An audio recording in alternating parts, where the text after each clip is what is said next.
अस्सलाम वालेकुम बच्चों, उम्मीद है आप ठीक ठाक होगे, मज़े में होगे और जमकर पढ़ाई कर रहे होगे। क्लास 11 फिजिक्स का chapter number 3 motion and force हम लोग पढ़ रहे हैं और आज हमारा लेक्चर नंबर 9 है।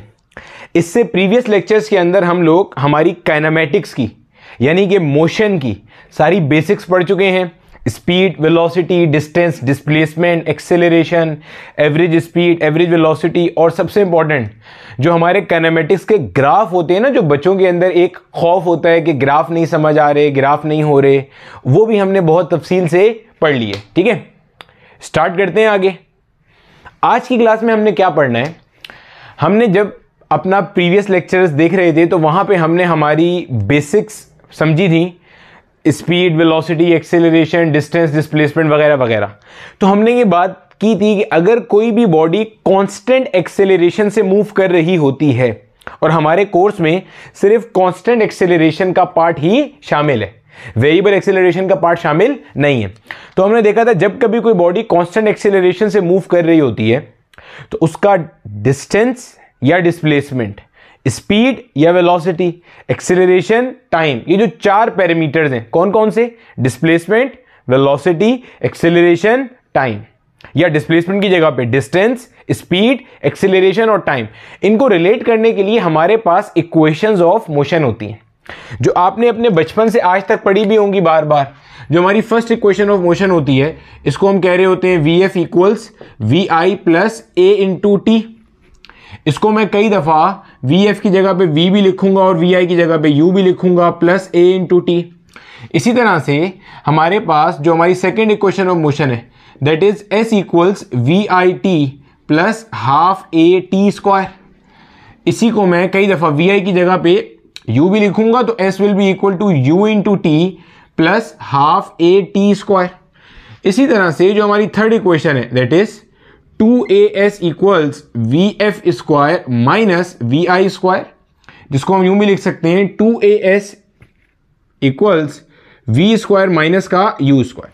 कई किताबों में यू स्क्वायर यहां पे प्लस के साथ भी लिखा होता है। बहरहाल बताने का मकसद ये कि ये हमारे पास तीन इक्वेशंस ऑफ मोशन है और ये तीन इक्वेशंस ऑफ मोशन हमारे ये जो चार पैरामीटर्स हैं इनको रिलेट कर रही हैं, डिस्प्लेसमेंट, वेलोसिटी, एक्सेलरेशन और टाइम। ये इक्वेशन ऑफ मोशन लगती कहां पे? जब आपके पास बॉडी का एक्सेलरेशन कैसा होता है? कांस्टेंट होता है। क्लियर हो गया? आज की क्लास में हमने क्या पढ़ना है? आज की क्लास में हमने इन सब में सबसे अहम टॉपिक पढ़ना है, that is the concept of free fall motion. Free fall motion क्या होता है, कौन सी बॉडी फ्री फॉलिंग बॉडी होती है और इससे किस तरह के सवाल बनते हैं। लेक्चर बहुत जानदार और बहुत कॉन्सेप्चुअल होने वाला है। मतलब हम न्यूमेरिकल्स को सॉल्व करने के अच्छे तरीके सीखेंगे। एक तो स्केलर अप्रोच सीखेंगे जो हमारे बोर्ड के एग्जाम्स में हमें हेल्प करेगा, फिर एक वेक्टर अप्रोच सीखेंगे जो हमारे एमडी कैट या ई कैट के एग्जाम में हमें हेल्प करेगा। एक छोटी सी हिंट देता हूं आगे चलने से पहले, ताकि आपको थोड़ा सा फील आए कि हम क्या करने जा रहे हैं। आपने शायद अपनी किताबों में एक न्यूमेरिकल किया होगा जिसके अंदर एक कोई बंदा है जो किसी पहाड़ पे खड़ा हुआ है, वो बॉडी को ऐसे ऊपर की तरफ थ्रो करता है, बॉडी ऊपर जाती है फिर नीचे आती है, इस बंदे को मिस करते हुए पहाड़ से नीचे जाके गिर जाती है या बिल्डिंग से नीचे आके। तो हमें इसके अंदर डिफरेंट चीज़ें कैलकुलेट करनी होती हैं कि बताइए बॉडी कितना ऊपर गई, टाइम कितना लगा ऊपर जाने में, फिर नीचे आने में टाइम कितना लगा, कितनी स्पीड से जाके ज़मीन से टकराई। तो एक लंबा न्यूमेरिकल होता है। इसी तरीके से आप में से बाज़ स्टूडेंट्स ने इसी में एक हेलीकॉप्टर वाला न्यूमेरिकल करा होगा कि हेलीकॉप्टर ऐसे ऊपर उठ रहा है, वो पैकेज ड्रॉप करता है, इनर्शिया की वजह से पैकेज पहले ऊपर जाता है, फिर स्पीड जीरो होती है, वहां रुकता है और फिर पैकेज वहां से क्या होता है? नीचे आता है। तो एक लंबा न्यूमेरिकल होता है। हम क्या करेंगे, इस तरह के सारे न्यूमेरिकल्स को देखेंगे कि स्केलर अप्रोच से कैसे सॉल्व करते हैं, वेक्टर अप्रोच से कैसे सॉल्व करते हैं और इनका कॉन्सेप्ट क्या है। ठीक है भैया? तो आज की क्लास में हमने ये करना है। हेडिंग लगा लो हमारे पास फ्री फॉल मोशन। ठीक है, चलो फ्री फॉल मोशन पढ़ेंगे। सबसे पहले तो मेरा नाम बिलाल ज़िया है और ये मेरा और आपका एक छोटा सा खूबसूरत सा चैनल है जिसके ऊपर हम 11 और 12 की फिजिक्स पढ़ रहे हैं। ठीक है भैया? सबसे पहले हमारे जहन में एक कॉन्सेप्ट आता है कि भाई फ्री फॉल मोशन होता क्या है। देखो सिंपल, ये मार्कर है, अगर मैं इस मार्कर को ऐसे ऊपर की तरफ उछाल दूं तो मार्कर ऊपर जाएगा, ऐसे ही है ना भाई, मार्कर क्या होगा, ऊपर जाएगा। क्या मार्कर सारी जिंदगी ऊपर जाता रहेगा? मतलब ऊपर छत है तो मार्कर ऊपर जाएगा जाएगा जाएगा, छत तोड़ देगा, निकल जाएगा, मैं देखूंगा आसमान तक चला जाएगा? ऐसा तो नहीं हो सकता ना, पॉसिबल ही नहीं है। मार्कर ऊपर जाएगा, एक लम्हे के बाद जाके रुकेगा और अल्टीमेटली फिर क्या होगा, नीचे आएगा। अब अगर मैं आपसे पूछता हूं कि भाई साहब ये मार्कर ऊपर से नीचे क्यों आया, मैंने तो ऊपर फेंका था, तो आप बोलेंगे अरे सर आप भी ना, फोर्स ऑफ ग्रेविटी नाम की एक चीज होती है जो दुनिया में एग्जिस्ट करती है, जिसको हम ग्रेविटेशनल फोर्स कहते हैं। ग्रेविटेशनल फोर्स ये चाहती है कि हर बॉडी नीचे की तरफ आए, basically towards the centre of अर्थ आए। हम हमेशा ये अज्यूम कर रहे होते हैं, ये चीज याद रखिएगा, हम हमेशा ना ये बात अज्यूम करके चलते हैं कि हम यहां पे मौजूद हैं अर्थ पे और ये सेंटर है, इसलिए हम कह रहे होते हैं कि अर्थ चाहती है कि ग्रेविटेशनल फोर्स की वजह से बॉडी कहाँ आए, नीचे आए, जबकि एक्चुअल में अर्थ ये चाहती है कि बॉडी उसके सेंटर की तरफ आ रही हो। इसका जहन में रखिएगा ये बात, ठीक है। यानी कि जो ग्रेविटेशनल फोर्स एक्ट करती है वो कहाँ एक्ट करती है, towards the centre of earth. खैर, coming back to the point, जैसे ही मैंने मार्कर को ऊपर उछाला तो मार्कर पहले क्या हुआ, ऊपर गया, जाते जाते उसकी स्पीड क्या हुई, कम हुई कम हुई कम हुई। मान लो मैंने 10 मीटर पर सेकंड से ऊपर उछाला था तो 10 से कम हो गए 9, 8, 7, 6, 5 होते होते एक पॉइंट आया जहां पे जाने के बाद इसकी स्पीड क्या हो गई, 0 हो गई। देन वहां से आपका मार्कर क्या हुआ, नीचे आना शुरू हो गया। और ऐसा क्यों हुआ, ऐसा हुआ ग्रेविटेशनल फोर्स की वजह से। यानी कि मैं कहूंगा मेरे इस मार्कर ने ये जो मोशन किया है ये under the influence of gravity किया। ग्रेविटेशनल फोर्स ने इसका मोशन डिफाइन किया, ग्रेविटेशनल फोर्स ने इसके मोशन को इंपैक्ट किया, इन्फ्लुएंस किया, असरअंदाज किया। ऐसे तमाम मोशन हमारे पास क्या कहला रहे होते हैं, फ्री फॉल मोशन। अभी और एग्जांपल भी देते हैं आपको। हर वो motion that is taking place under the action of gravity, action of gravity के अंडर होना चाहिए। एक्शन ऑफ ग्रेविटी के अंडर होने से सबसे ज्यादा अच्छी मिसाल क्या है कि आपके पास वो बॉडी जिसकी एक्सेलरेशन g के बराबर है। g क्या है भाई, ग्रेविटेशनल एक्सेलरेशन, ठीक है। ये g क्या है, ग्रेविटेशनल एक्सेलरेशन है जिसकी वैल्यू 9.8 मीटर पर सेकेंड स्क्वायर ली जाती है on the surface of earth, या इसको हम राउंड ऑफ करके 10 मीटर पर सेकेंड स्क्वायर भी कंसीडर कर सकते हैं। अब जरा बात को समझिएगा। देखो भैया, मैंने क्या किया था, मैंने मार्कर को ऊपर की तरफ उछाला था, मार्कर ऊपर गया। इतनी बात तो अभी हमें समझ में आती है ना कि जब तक मार्कर ऊपर जा रहा है इसके ऊपर एक फोर्स ऑफ ग्रेविटी है जो कहां पे एक्ट कर रही है, डाउनवर्ड्स। फिर जब मार्कर नीचे आ रहा है तब भी फोर्स ऑफ ग्रेविटी कहां एक्ट कर रही है, डाउनवर्ड। सर इसका सबूत क्या है, सबूत यह है जब आपने मार्कर को ऊपर उछाला तो आपने कोई ना कोई रफ्तार दी होगी, मार्कर उस रफ्तार से ऊपर नहीं जाता रहा, आहिस्ता आहिस्ता उसकी रफ्तार क्या होना शुरू हो गई, कम हो गई। और ऐसा कब होता है, चूंकि हम माजी में पढ़ चुके हैं, ऐसा तब होता है जब आप अगेंस्ट द फोर्स सफर कर रहे हो। एक बंदा आगे भाग रहा है, मैं पीछे से घसीट रहा हूं, तो उसकी स्पीड क्या होगी, कम होगी। मार्कर ऊपर जा रहा है, फोर्स ऑफ ग्रेविटी नीचे लग रही है तो स्पीड कम होगी। इसी तरह से जब मार्कर ऊपर से नीचे आ रहा है तो उसकी स्पीड बढ़ती जा रही है। नोट करो ना भाई, यहां से मैं मार्कर को छोड़ता हूं, मार्कर की अभी स्पीड 0 है, लेकिन जैसे जैसे नीचे आएगा उसकी स्पीड क्या होगी, बढ़ेगी। सबूत क्या है, मैं अगर छत पे बाहर जाऊं और इस मार्कर को नीचे ड्रॉप कर दूं, किसी के सर पे ये मार्कर गिरे खुदा ना खास्ता, तो उसे चोट लगेगी ना भाई। चोट क्यों लगी, क्योंकि मार्कर की नीचे जाते जाते स्पीड क्या हो रही थी, बढ़ रही थी। तो बेसिकली मार्कर का ये जो एक्शन है ये क्या है, under the action of gravity. अब न्यूटन हमें अपने कानून में एक बात सिखा गया, क्या, न्यूटन का जो लॉ ऑफ मोशन नंबर 2 है, न्यूटन का जो लॉ ऑफ मोशन नंबर 2 है वो कहता है कि भाई F फोर्स होगी तो अल्टीमेटली बॉडी में क्या आएगा, एक्सेलरेशन आएगा। यानी कि F equals ma, force apply करेंगे तो बॉडी में क्या आएगा, एक्सेलरेशन आएगा। जब कभी भी किसी बॉडी के ऊपर ग्रेविटेशनल फोर्स एक्ट करती है, कौन सी फोर्स, ग्रेविटेशनल फोर्स, कौन लगाता है, अर्थ लगाता है। कहां बुलाना चाह रहा है, नीचे या टुवर्ड्स द सेंटर ऑफ अर्थ। जब कभी भी किसी बॉडी पे ग्रेविटेशनल फोर्स एक्ट करती है तो उस बॉडी का जो एक्सेलरेशन होता है वो किसके बराबर होता है, g के बराबर होता है। और ये g की वैल्यू क्या होती है, 9.8 मीटर पर सेकेंड स्क्वायर, जिसको हम राउंड ऑफ करके क्या कंसीडर कर लेते हैं, 10 मीटर पर सेकेंड स्क्वायर। सर क्या हमेशा ये यही होती है वैल्यू, नहीं बेटे, मैंने अभी आपको बताई थी ये बात। ये वैल्यू सिर्फ और सिर्फ कहां पे होती है, at the surface of earth. जाहिर सी बात है ये वैल्यू भी कुछ फैक्टर्स पे डिपेंड करती है। जैसे जैसे आप अर्थ के सरफेस से ऊपर जाते जाओगे या अर्थ के सरफेस के अंदर जाते जाओगे टुवर्ड्स द सेंटर ऑफ अर्थ, या अर्थ के सरफेस से दूर जाते जाओगे तो जी का वैल्यू चेंज होता है। आगे हम एक चैप्टर पढ़ेंगे सर्कुलर मोशन, रोटेशनल मोशन के बाद ग्रेविटेशन का पार्ट आएगा जिसमें देखेंगे कि जी का वैल्यू किस किस चीज पर डिपेंड करता है। लेकिन फिलहाल इस पूरे चैप्टर में आपने यही मान के चलना है कि क्योंकि हम सरफेस ऑफ अर्थ पे ही होंगे कि जी का वैल्यू हमेशा कितना होगा 10 मीटर पर सेकेंड स्क्वायर या 9.8 मीटर पर second square. Sir round of क्यों किया? ताकि मेरा बेटा कैलकुलेशन करना हमारे लिए क्या हो, आसान हो जाए और चीजें कॉम्प्लिकेटेड ना हो। ठीक है भैया। फ्री फॉल मोशन क्या है? कोई भी motion that is under the action of gravity. क्या मायना? जमीन उसके ऊपर फोर्स लगा रही है ताकि वो अर्थ के सेंटर की तरफ आए, आसान भाषा में ऊपर से नीचे की तरफ आए, और उसकी एक्सेलरेशन किसके बराबर है? 10 मीटर पर सेकेंड स्क्वायर के बराबर है। अब एक और मिसाल से समझते हैं। यही जो मैंने आपको मार्कर वाला कॉन्सेप्ट दिया था ना, मान लो मैं मार्कर को ऊपर की तरफ उछालता हूं। मैंने मार्कर को क्या किया? ऊपर की तरफ उछाला। अच्छा सर एक चीज ये बता दें, जो बार बार आप कह रहे हैं मार्कर को ऊपर की तरफ उछाला, तो इसमें से फ्री फॉल वाला पार्ट कौन सा है?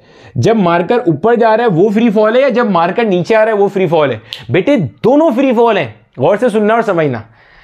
आपने बिल्कुल सही सुना। जब मार्कर को ऐसे ऊपर उछालता हूं ना, ये जब मार्कर ऊपर जा रहा है ये भी फ्री फॉल है, जब मार्कर नीचे आ रहा है ये भी क्या है? Free fall. मैं आपको दो तरह से साबित कर देता हूं। देखो फ्री फॉल का मैंने मिसाल क्या दिया कि मोशन होना चाहिए under the action of gravity. Motion क्या होना चाहिए? Under the action of gravity, यानी कि ग्रेविटी शुड डिफाइन मोशन। तो क्या जब मार्कर ऊपर जा रहा है उस पर ग्रेविटी एक्ट नहीं कर रही? बिल्कुल कर रही है, तभी तो ऊपर जाते जाते उसकी स्पीड क्या हो रही है? कम हो रही है। फिर जब मार्कर नीचे आ रहा है क्या ग्रेविटी एक्ट नहीं कर रही? बिल्कुल कर रही है, तभी तो नीचे आते आते उसकी स्पीड क्या हो रही है? बढ़ रही है। यही वजह है कि आपने ऐसे तमाम केसेस जो क्लास 10 में भी पढ़े होंगे या अपने ओ लेवल्स में पढ़े होंगे, जब कोई बॉडी को ऊपर थ्रो किया जाता है या वो नीचे आ रही होती है, फ्री फॉल कर रही होती है, तो हम उसका एक्सेलरेशन किसके बराबर ले लेते हैं? जी के बराबर।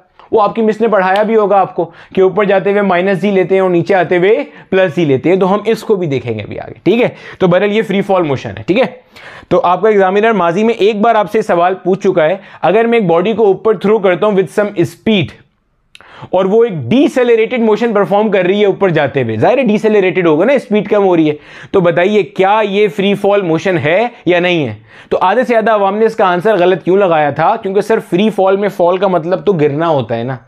तो भैया ये इंग्लिश नहीं चल रहा, ये फिजिक्स चल रहा है। ठीक है, चलो अब आपको एक मिसाल से समझाता हूं बात को कि A = G से क्या मुराद होती है। देखो सपोज कर लो मैंने क्या करा, मैंने एक मार्कर को ऊपर की तरफ थ्रो कर दिया with an initial velocity of 50 metre पर सेकेंड। गौर से सुनना और समझना, ताकि अगर अभी भी फ्री फॉल मोशन के कॉन्सेप्ट में कोई इशू है तो वो बिल्कुल क्लियर हो जाएगा। ये मार्कर है, इसको मैंने 50 मीटर पर सेकेंड की रफ्तार से ऊपर की तरफ उछाल दिया। सही है। अब जो मैं कह रहा हूं ना, ऊपर जाते हुए इसका एक्सेलरेशन फ्री फॉल एक्सेलरेशन है या 10 मीटर पर सेकेंड स्क्वायर के बराबर है। उससे मुराद क्या है? उससे मुराद समझिएगा। देखो फ्री फॉल एक्सेलरेशन या जी का वैल्यू क्या होता है? 10 मीटर पर सेकेंड स्क्वायर होता है, यही है, लेकिन राउंड ऑफ कर दिया समझाने के लिए। जब हम एक्सेलरेशन पढ़ रहे थे हमने ये बात की थी कि एक्सेलरेशन बेसिकली क्या होता है? Acceleration is rate of change of velocity. एक सेकेंड में बॉडी की वेलोसिटी कितना चेंज हो रही है उसे हम कहते हैं एक्सेलरेशन। यानी कि मैं चाहूं तो इसको यूं लिख सकता हूं 10 मीटर पर सेकेंड स्क्वायर को 10 मीटर पर सेकेंड लिख सकता हूं ना भैया? हाँ या ना? यानी कि मैं ये कहना चाह रहा हूं कि अगर कोई बॉडी फ्री फॉल कर रही है, उसका एक्सेलरेशन 10 मीटर पर सेकेंड स्क्वायर है, तो गोया हर सेकेंड में उस बॉडी की स्पीड कितना चेंज हो रही होगी? 10 मीटर पर सेकेंड। हर सेकेंड में उस बॉडी की स्पीड कितना चेंज हो रही है? 10 मीटर पर सेकेंड। जब मैंने मार्कर को ऊपर की तरफ उछाला तो आपका मार्कर 5 सेकेंड तक ऊपर जाता रहेगा। क्यों? क्योंकि तब तक उसकी रफ्तार जीरो नहीं हो जाएगी। देखो मान लो मैंने मार्कर को ऊपर उछाला, फ्री फॉल मोशन कर रहा है, फोर्स कहां कर रही है? नीचे। मार्कर कहां जा रहा है? ऊपर। गोया मोशन रिटार्डेड है, डीसेलरेटेड है, स्पीड विल डिक्रीज। एक सेकेंड बाद मार्कर की स्पीड 50 से 40 हो गई, 10 मीटर पर सेकेंड स्पीड क्या हो गई? कम हो गई। क्यों? क्योंकि फ्री फॉल था। एक सेकेंड में 10 मीटर पर सेकेंड स्पीड क्या हो गई? कम हो गई। अगले सेकंड में 40 से 30 हो गई, मजीद 10 कम हो गई। अगले सेकंड में 30 से 20 हो गई। अगले सेकंड में 20 से 10 हो गई। अगले सेकंड में 10 से 0 हो गई। गोया मेरा मार्कर 5 सेकंड तक ऊपर जाता रहा under the action of gravity in a decelerated motion, retarded motion with decreasing speed. Then ऊपर जाके एक लम्हे को रुका, फिर ऊपर से क्या हुआ, नीचे आ रहा है। जब नीचे आ रहा है तो हर लम्हे उसकी स्पीड 10 मीटर पर सेकंड बढ़ रही है। लम्हे से मुराद सेकंड ना, एक सेकंड बाद 0 से 10, फिर एक सेकंड बाद 10 से 20, देन एक सेकंड बाद 20 से 30, देन एक सेकंड बाद 30 से 40, देन एक सेकंड बाद 40 से 50। क्लियर है? ये होता है जनाब फ्री फॉल मोशन। तो अपने भाई ये सारे पॉइंट नोट कर लोगे। Under the action of gravity, under the influence of gravitational force, acceleration equals जी, और जी का वैल्यू हम 9.8 मीटर पर सेकंड स्क्वायर लेते हैं। ये हमारा किस सिस्टम में होता है? एसआई सिस्टम में होता है। एसआई सिस्टम में भी यही होता है और एमकेएस सिस्टम में भी यही होता है। चैप्टर 1 पढ़ाते हुए मैंने बताया था एमकेएस सिस्टम अलग है और एसआई सिस्टम अलग है। एमकेएस सिस्टम में सिर्फ 3 फंडामेंटल क्वांटिटीज होती हैं, एसआई में 7 फंडामेंटल क्वांटिटीज होती हैं। इसके अलावा जो हमारे सिस्टम है, एक एफपीएस है, एक सीजीएस है। तो एफपीएस सिस्टम के अंदर दिस इज 32 फीट पर सेकेंड स्क्वायर, ठीक है। सीजीएस सिस्टम के अंदर दिस इज 980 सेंटीमीटर पर सेकेंड स्क्वायर, और राउंड ऑफ कर लेते हैं इसको हम 1000 सेंटीमीटर पर सेकेंड स्क्वायर। ये वही बात है, 9.8 को अगर मैं सीजीएस में कन्वर्ट करूंगा, 1 मीटर में 1000 सेंटीमीटर होते हैं, तो ये बन जाएगा 980 सेंटीमीटर पर सेकेंड स्क्वायर। इसको कन्वर्ट करूंगा तो ये क्या बन जाएगा? 1000 सेंटीमीटर पर सेकेंड स्क्वायर। तो भैया this was the basic concept of free fall motion. सही है? अब आपके पास इसके जो फ्री फॉल के न्यूमेरिकल्स आते हैं ना, उनको सॉल्व करने की हमारे पास 2 अप्रोचेस हैं, ठीक है। मैं आपको दोनों अप्रोचेस सिखाऊंगा, उसका रीजन भी बताऊंगा कि भाई आपको 2 अप्रोच क्यों सिखाई जा रही है, ठीक है। चलो पहले इतना हिस्सा कॉपी कर लो, then we are moving forward. चलो मेरा बेटा, अब देखो हम लोगों ने जो 2 अप्रोचेस देखनी और समझनी है ना, उसको देख लेते हैं। जो मैंने अभी आपके सामने 3 इक्वेशंस ऑफ मोशन मेंशन की थी ना, एक थी we F equals V I plus A into T, एक मैंने आपके सामने लिखी थी S equals V I T plus half A T square, एक थी हमारे पास 2as equals V F square minus V आई स्क्वायर। इसके अलावा एक 4th इक्वेशन ऑफ मोशन भी पढ़ाई जाती है, एस एन एथ इक्वल्स वी आई प्लस ए अपॉन 2 इंटू 2n माइनस 1 करके। उसके ऊपर मैं एक सेपरेट लेक्चर रिकॉर्ड करूंगा पूरा, क्योंकि उसका मुकाम और मर्तबा थोड़ा अलग है और उससे बहुत अच्छे अच्छे सवाल बनते हैं, तो उसको इनके साथ मिक्स नहीं करेंगे, ठीक है। खैर, अब देखो हमारे पास ना क्वेश्चन को सॉल्व करने के 2 तरीकेकार होते हैं या 2 अप्रोचेज होती हैं। एक है भाई साहब स्केलर अप्रोच और एक है हमारे पास वेक्टर अप्रोच। नाम से ही पता चल रहा है, ठीक है। देखो भाई स्केलर अप्रोच में क्या सीन होता है, आगे पूरे लेक्चर में आपको इसके फवाइद और नुकसान नजर आते रहेंगे, लेकिन बहरहाल स्केलर अप्रोच में क्या है कि ये जो इक्वेशन ऑफ मोशन है ना, इन इक्वेशन ऑफ मोशन के अंदर गौर से देखना, ये जो आपकी इक्वेशन ऑफ मोशन गिवन है आपके सामने, इन इक्वेशन ऑफ मोशन के अंदर एस से मुराद डिस्प्लेसमेंट नहीं होगी, एस से मुराद क्या है? डिस्टेंस है। जो v लिखा हुआ है, चाहे वो वी एफ है या वी आई है, इससे मुराद वेलोसिटी नहीं होगी, इससे मुराद क्या है? स्पीड है। इसी तरह ए तो ये एक्सेलरेशन ही है, क्योंकि ए तो आपके पास बेसिकली वेक्टर। इन 2 का फर्क है।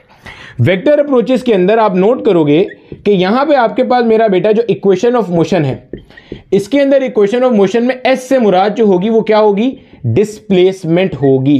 एस से मुराद डिस्प्लेसमेंट होगी, डिस्टेंस नहीं होगा। और वी से मुराद क्या होगी? आपके पास वेलोसिटी होगी। सर ये तो कोई कमाल की बात हुई नहीं। अब जरा रिवाइज करो, हमने ये बात की थी जो हमारे पास स्केलर्स हैं दे आर ऑलवेज एडेड, जबकि जो हमारे पास वेक्टर्स होते हैं they can be added and can be subtracted. एक बात सर, अभी भी हमें बात समझ में नहीं आई, अभी भी बात समझाएं। चलो अभी मजीद बात समझाते हैं आपको, टेंशन नहीं लेना। अभी इस पूरे लेक्चर में हमने पढ़ना यही है और आपको मैं बताऊंगा आंसर दोनों से एक ही जैसा आएगा। बस होता क्या है, ये जो वेक्टर अप्रोच है ना, ये बेसिकली एक शॉर्टकट अप्रोच होती है, या कह लो कि एक शॉर्ट ट्रिक अप्रोच होती है। तो मैं अक्सर जो मेरे स्टूडेंट्स एमडी कैट और ई कैट के एग्जाम दे रहे होते हैं, जितने student MDCAT ECAT के होते हैं, उनको मैं यही रिकमेंड करता हूं कि आपने इस अप्रोच पे काम करना है। लेकिन अमूमी तौर पे जो आपके बोर्ड के एग्जाम्स हैं, बोर्ड के एग्जाम्स के लिए आपको स्केलर अप्रोच पढ़ना और समझना जरूरी होता है, क्योंकि आपके कोचिंग वाले या आपके कॉलेज वाले, उन बेचारों को शायद वेक्टर अप्रोच आती नहीं है या वो उसको प्रैक्टिस नहीं करते। जो कोई ए लेवल्स वाले बैठे हुए हैं यहाँ पे, या आगा खान वाले बैठे हुए हैं तो उनको, या पंजाब बोर्ड वाले बैठे हुए हैं तो उनको डायरेक्टली वेक्टर अप्रोच ही हमेशा पढ़ाई जाती है। बाकी लोगों को अमूमी तौर पर मैंने देखा है स्केलर अप्रोच पढ़ा रहे होते हैं, पता नहीं क्यों। हालांकि मतलब आंसर तो दोनों से ही आ जाएगा, इसमें थोड़ी लंबी करनी पड़ती है और इसमें थोड़ा डायरेक्टली आंसर आता है। और मुझे खुद पर्सनली ये नीचे वाली अप्रोच पसंद है क्योंकि इसमें कॉन्सेप्ट्स बहुत अच्छे होते हैं, या कह लो कि कॉन्सेप्चुअली इसमें आपको बहुत कुछ पता चल सकता है। अभी देखते हैं, ठीक है। जो आपका फ्री फॉल मोशन है उसके अंदर बॉडी का एक्सेलरेशन g के बराबर होता है। तो पहली चीज तो ये याद रखना कि जो कोई भी बॉडी आपका फ्री फॉल मोशन परफॉर्म कर रही है वो कांस्टेंट एक्सेलरेशन केस है। क्यों? क्योंकि भाई एक्सेलरेशन चेंज नहीं हो रहा होता। भाई आपके पास, भाई जब कोई मार्कर ऊपर जा रहा है तो मार्कर जब ऊपर जाएगा तो हर लम्हे उसका एक्सेलरेशन किसके बराबर है? g के बराबर। लेकिन सर अभी तो आपने कहा हर सेकंड में 10 से चेंज होगा। अबे वो स्पीड चेंज होगी। क्या चेंज होगा? स्पीड चेंज होगी। मैंने कहीं नहीं कहा कि एक्सेलरेशन चेंज होगा। Whether the marker is going upwards under the influence of gravity या मार्कर नीचे आ रहा है under the influence of gravity, a g के बराबर है, तो ये कांस्टेंट एक्सेलरेशन है। तो ये कांस्टेंट एक्सेलरेशन का केस है, तभी तो हम इक्वेशन ऑफ मोशन लगा पा रहे हैं, क्योंकि इक्वेशन ऑफ मोशन लगती है कहां पे? जो आपका कांस्टेंट एक्सेलरेशन केस है। अगर एक्सेलरेशन वेरिएबल होती तो इक्वेशन ऑफ मोशन से आप वो सवाल सॉल्व नहीं कर सकते। क्लियर है? चलो अच्छा जनाबे वाला, अब देखो, अब हमारे पास स्केलर अप्रोच में क्या करना है, बस एक बेसिक सी बात, जो आपका पुराना ओल्ड स्कूल एक कॉन्सेप्ट है ना, उसको रिवाइज कर देता हूं मैं जरा। ओल्ड स्कूल कॉन्सेप्ट देखो भाई, आपने बचपन में ये बात पढ़ी होगी कि जब कोई भी बॉडी आपकी नीचे से ऊपर की तरफ जा रही होती है तो आपने वहां पे -g लेना होता है, और जब कोई बॉडी ऊपर से नीचे की तरफ जा रही होती है, मतलब नीचे से ऊपर जा रही है, body is moving in the upward direction, अगर एक बॉडी अपवर्ड जा रही है तो आप g का वैल्यू क्या लोगे? माइनस। अगर कोई बॉडी डाउनवर्ड आ रही है तो आप g का वैल्यू क्या लोगे? प्लस। शायद आपने बचपन में कभी पढ़ा हो या अभी भी पढ़ा हो, आपके टीचर ने आपको पढ़ाया होगा। ये काम क्योंकि in the direction of gravity हो रहा है, ये वाला, इसलिए इसे प्लस लेंगे। ये काम चूंकि अगेंस्ट द ग्रेविटी हो रहा है, इसलिए इसे क्या लेंगे? माइनस। ये रीजन बिल्कुल नहीं होता, ठीक है। रीजन क्या होता है? रीजन ये होता है भाई, क्योंकि जब आप बॉडी को ऊपर की तरफ थ्रो करते हो ना, जब कोई भी बॉडी, कोई भी पार्टिकल ऊपर जाएगा, देखो ये बात तय है कि दुनिया में हर पार्टिकल जो ऊपर की तरफ थ्रो किया जाएगा, जमीन यही चाहेगी कि वो कहां आए? नीचे आए। सिंपल है भाई, बेसिक सी बात है। आप अपने आप को छत से बाहर फेंक के देख लो, जमीन आपको कहां लेके आ जाएगी? नीचे लेके आ जाएगी। आप भले अपने आप को इधर फेंको, उधर फेंको, सामने वाले की छत पे कुदाओ, कहीं भी डालो, जमीन आपको कहां लेकर आएगी? नीचे लेकर आएगी। तो अगर कोई पार्टिकल ऊपर थ्रो किया जाएगा तो इसलिए नेगेटिव नहीं आ रहा कि वो अगेंस्ट द ग्रेविटी है, नेगेटिव इसलिए आ रहा है क्योंकि ऊपर जाते हुए उसकी स्पीड होती है कम, और जब स्पीड कम होती है तो इस मोशन को हम कहते हैं डीसेलेरेटेड मोशन। क्या कहते हैं इसे? डीसेलेरेटेड मोशन। ये चीज इंडिकेट करने के लिए यहां माइनस साइन लगाया जाता है। सिमिलरली फ्री फॉल मोशन करते हुए जब कोई बॉडी डाउनवर्ड आ रही होती है तो चूंकि वो ग्रेविटेशनल फोर्स की डायरेक्शन में आ रहा होता है तो उसकी स्पीड क्या हो रही होती है? बढ़ रही होती है, और उसका जो मोशन है उसको हम कह रहे होते हैं वो क्या हो रहा होता है? एक्सेलरेटेड हो रहा होता है। तो वहां पे हम क्या लगाते हैं? Plus sign. ये स्केलर अप्रोच का कॉन्सेप्ट है, याद रखिएगा। जो सवाल हम स्केलर अप्रोच से करेंगे, जब आप हेलीकॉप्टर वाला क्वेश्चन भी अपने बोर्ड के पेपर में करोगे, या आपने किया होगा ना, वो जो लंबा चौड़ा 2-2.5 पेज पे जाता है सवाल, उसमें जब आप करोगे तो आप यही टेक्निक यूज करोगे। ऊपर जाते हुए बॉडी का मोशन चूंकि रिटार्डेड है, डीसेलरेटेड है, स्पीड विल डिक्रीज, तो आप जी के साथ माइनस साइन लगाओगे। यहां पे क्या करोगे? आप प्लस साइन लगाओगे। सर तो वेक्टर अप्रोच में भी तो ऊपर जाते हुए डीसेलरेट होगा और नीचे आते हुए एक्सेलरेट होगा। वेक्टर अप्रोच की खूबसूरती यह है कि आपको इस बात की टेंशन ही नहीं लेनी पड़ती कि बॉडी ऊपर जा रही है या नीचे आ रही है, बॉडी का मोशन एक्सेलरेट हो रहा है या डीसेलरेट हो रहा है, ये खुद ही बता देता है। ये फायदा है इसका। वेक्टर अप्रोच को अगर आप सही टेक्निक से इस्तेमाल करते हो तो इसका ये फायदा है। सही है। और आपका जो प्रोजेक्टाइल वाला टॉपिक है ना आगे, वो हर बोर्ड की किताब में वेक्टर अप्रोच से डिफाइन किया है। मुझे इसकी लॉजिक समझ में नहीं आई कि भाई पहले मोशन इन वन डायमेंशन में आप बच्चे को स्केलर अप्रोच पढ़ा देते हो, बाद में वेक्टर अप्रोच पढ़ा रहे हो, या तो दोनों को एक ही से पढ़ा लो। भाई आंसर दोनों से एक ही आएगा, निकाल के दिखा देता हूं। खैर, स्केलर अप्रोच में बस आपने यही काम करना है और कोई काम नहीं करना। बाकी मैंने बता दिया कि इसमें जो आपकी इक्वेशन ऑफ मोशन है ना, वो स्केलर्स को शो कर रही होंगी, यानी कि डिस्टेंस होगा और स्पीड होगा। तो उसमें अगर कोई बॉडी ऊपर जा रही है या नीचे जा रही है तो वो आपको पता होना चाहिए कि बॉडी ऊपर जा रही है या नीचे जा रही है, क्योंकि उसमें कोई साइन नहीं आएगा, और जब साइन नहीं आएगा तो आपको ये बात सवाल के आंसर से पता नहीं चलेगी स्केलर अप्रोच में। वेक्टर अप्रोच में तो चलो साइन आ जाएगा, और जब साइन आ जाएगा तो आपको बात समझ में आ जाएगी। खैर अभी देखते हैं, परेशान नहीं हो। देखो जब हम लोग पढ़ रहे थे ना तो हमने जब वेक्टर्स भी पढ़ रहे थे, हमने ये बात पढ़ी थी कि वेक्टर के पास डायरेक्शन मैग्नीट्यूड के साथ साथ जो चीज मैंडेटरी होती है वो क्या होती है, डायरेक्शन।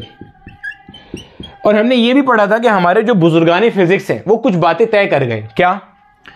अगर कोई भी बॉडी मेरी राइट साइड पे जा रही होगी, कहां जा रही होगी, राइट हैंड साइड पे जा रही होगी, तो भाई इसको मैं लूंगा पॉजिटिव, और एक कोई बॉडी अगर मेरी लेफ्ट साइड पे जा रही होगी, लेफ्ट हैंड साइड पे, तो इसको मैं कैसा लूंगा, नेगेटिव। क्लियर है? इसी तरह से ये मान लो मेरा ग्राउंड है, ये मान लो मेरा ग्राउंड है। अगर कोई बॉडी ऊपर की तरफ जा रही होगी, आसमान की तरफ, अपवर्ड डायरेक्शन को आप पॉजिटिव लेते हो हमेशा, आपसे मुराद फिजिक्स पढ़ने पढ़ाने वाले, और डाउनवर्ड को आप हमेशा क्या लेते हो, नेगेटिव। बच्चे ये कन्वेंशन है, कन्वेंशन बोले तो जो चीज हमने एक तय करी हुई है, राइट साइड को पॉजिटिव लेना है तो ऑब्वियस है उसका उल्टा क्या हो जाएगा, नेगेटिव। अपवर्ड को पॉजिटिव लेंगे तो डाउनवर्ड क्या होगा, नेगेटिव। अब जरा यहां पे एक चीज समझो, वेक्टर अप्रोच की बात चल रही है अब, यहां पे बेसिक्स चल रही है, ठीक है। मुझे एक बात बताओ, सबसे पहले इसमें एक्सेलरेशन ड्यू टू ग्रेविटी की बात कर लेते हैं ना। किसी भी बॉडी के बाद जब वो फ्री फॉल मोशन करता है, एक्सेलरेशन ड्यू टू ग्रेविटी क्यों आती है? सर अभी तो आपने बताया था कि उसके ऊपर जो फोर्स ऑफ ग्रेविटी एक्ट करती है। बिल्कुल सही, फोर्स ऑफ ग्रेविटी कहां एक्ट करती है, डाउनवर्ड्स। अगर मार्कर ऊपर जा रहा है तो फोर्स ऑफ ग्रेविटी कहां लग रही है, डाउनवर्ड्स। मार्कर नीचे आ रहा है तब भी फोर्स ऑफ ग्रेविटी कहां लग रही है, डाउनवर्ड। भैया फोर्स ऑफ ग्रेविटी हमेशा डाउनवर्ड एक्ट करती है। फोर्स ऑफ ग्रेविटी अर्थ लगाता है, अर्थ चाहता है कि बॉडी कहां आए, डाउनवर्ड आए। तो मैं ये कह सकता हूं कि भाई जो फोर्स ऑफ ग्रेविटी है, जो फोर्स ऑफ ग्रेविटी है, it always act in the downward direction. मैं कह सकता हूं ना ये बात, भाई फोर्स ऑफ ग्रेविटी ने हमेशा कहां एक्ट करना है, इन द डाउनवर्ड डायरेक्शन। बेसिक बात है ना। और न्यूटन का जो लॉ ऑफ मोशन नंबर 2 है, that is F equals ma वाला, वो ये कहता है कि भाई साहब आप जब फोर्स अप्लाई करोगे तो एक्सेलरेशन आएगा, और force and acceleration are always parallel. तो अगर फोर्स ऑफ ग्रेविटी नीचे की तरफ लग रही है तो इसका मतलब जो ग्रेविटेशनल एक्सेलरेशन है, यानी कि 9.8 मीटर पर सेकेंड स्क्वायर, वो भी हमेशा क्या होगी, डाउनवर्ड होगी। हाँ या ना? भाई जो बॉडी फ्री फॉल मोशन कर रही है उसके लिए एक्सेलरेशन ड्यू टू ग्रेविटी हमेशा कहां होगी, डाउनवर्ड। ठीक है, तो मैं ये कह सकता हूं कि अल्टीमेटली जो ए है यानी कि जी के बराबर है, मैं इसको हमेशा क्या लूंगा, माइनस साइन। ये माइनस साइन क्या शो कर रहा है, माइनस साइन ये शो कर रहा है कि भाई मेरी एक्सेलरेशन ड्यू टू ग्रेविटी कहां पे, इन द डाउनवर्ड डायरेक्शन। चाहे वेक्टर अप्रोच का सवाल में सॉल्व करते हुए चाहे बॉडी ऊपर जा रही हो चाहे बॉडी नीचे आ रही हो, ए का वैल्यू हमेशा क्या लिया जाएगा, माइनस साइन। क्यों? वेक्टर की दुनिया में प्लस या माइनस डायरेक्शन को शो करता है। सर तो वो एक्सेलरेट डिसेलरेट, अबे ये खुद ही बता देगा, परेशान नहीं होना, यही तो खूबसूरती है इसकी। ठीक है, अब होता क्या है, मैंने दोनों अप्रोचेस पढ़ाने का फैसला ही यूं किया कि आप जो है ना किताब पढ़ो, एक किताब में, एक बोर्ड की किताब में डायरेक्टली लिख देंगे कि भाई चूंकि force of gravity is always acting in the downward direction तो a will be equal to minus g. दूसरे बोर्ड की किताब में वही बात लिखी होगी जो मैंने स्केलर अप्रोच में पढ़ाई है कि ऊपर जाते हुए आपने माइनस लेना है, अगेंस्ट है, नीचे आते हुए आपने प्लस लेना है। तो बच्चा बेचारा सारी जिंदगी कंफ्यूज रहता है और यही बोलता रहता है सर इसमें गलत लिखा है या उसमें गलत लिखा है। दोनों में सही लिखा है, दोनों का फ्रेम ऑफ रेफरेंस अलग अलग है। वो बचपन में आपने कभी शायद जन्नत के पत्ते पढ़ा होगा ना, तो उसके अंदर वो कहता है जहां सिंह अंदर कि भाई जब तक आप अगले बंदे के जगह पे खड़े होकर नहीं देखते ना तब तक आपको एक्चुअल कहानी समझ में ही नहीं आती। तो किताब लिखने वाले ने जब तक आपको पूरी कहानी नहीं बताएगा आपको लगेगा एक गलत है दूसरा सही है, हालांकि दोनों अपनी जगह सही है। स्केलर अप्रोच में एक्सेलरेशन और डीसेलरेशन को शो करने के लिए हम माइनस या प्लस लगाते हैं। यहां पे चूंकि वेक्टर का कॉन्सेप्ट है और वेक्टर में डाउनवर्ड डायरेक्शन को आप हमेशा नेगेटिव लेते हो, इसलिए हमेशा हम क्या यूज करेंगे, माइनस साइन। क्लियर हो गया? चलो, तो इसमें हमेशा माइनस साइन लेंगे। अब डिस्प्लेसमेंट और वेलोसिटी को भी समझ लो जरा यहां पे, मतलब साइन तो सबके साथ आएगा ना क्योंकि वेक्टर तो सभी है। चलो अब देखो, डिस्प्लेसमेंट भी आपके पास पॉजिटिव भी हो सकती है और नेगेटिव भी हो सकती है। समझना जरा, डिस्प्लेसमेंट पॉजिटिव कब होती है और नेगेटिव कब होती है। समझो मेरे पास एक ये कोई बिल्डिंग है, इस बिल्डिंग से एक बॉडी ने, मतलब मैं एक बिल्डिंग पे खड़ा हुआ और मेरे हाथ में ये मार्कर है, मैंने मार्कर को ड्रॉप कर दिया। जब मैं मार्कर को ड्रॉप करूंगा, ये नीचे ग्राउंड है, जाहिर है मार्कर यहां कहीं पे आके जमीन पे गिर जाएगा, ऐसे ही है।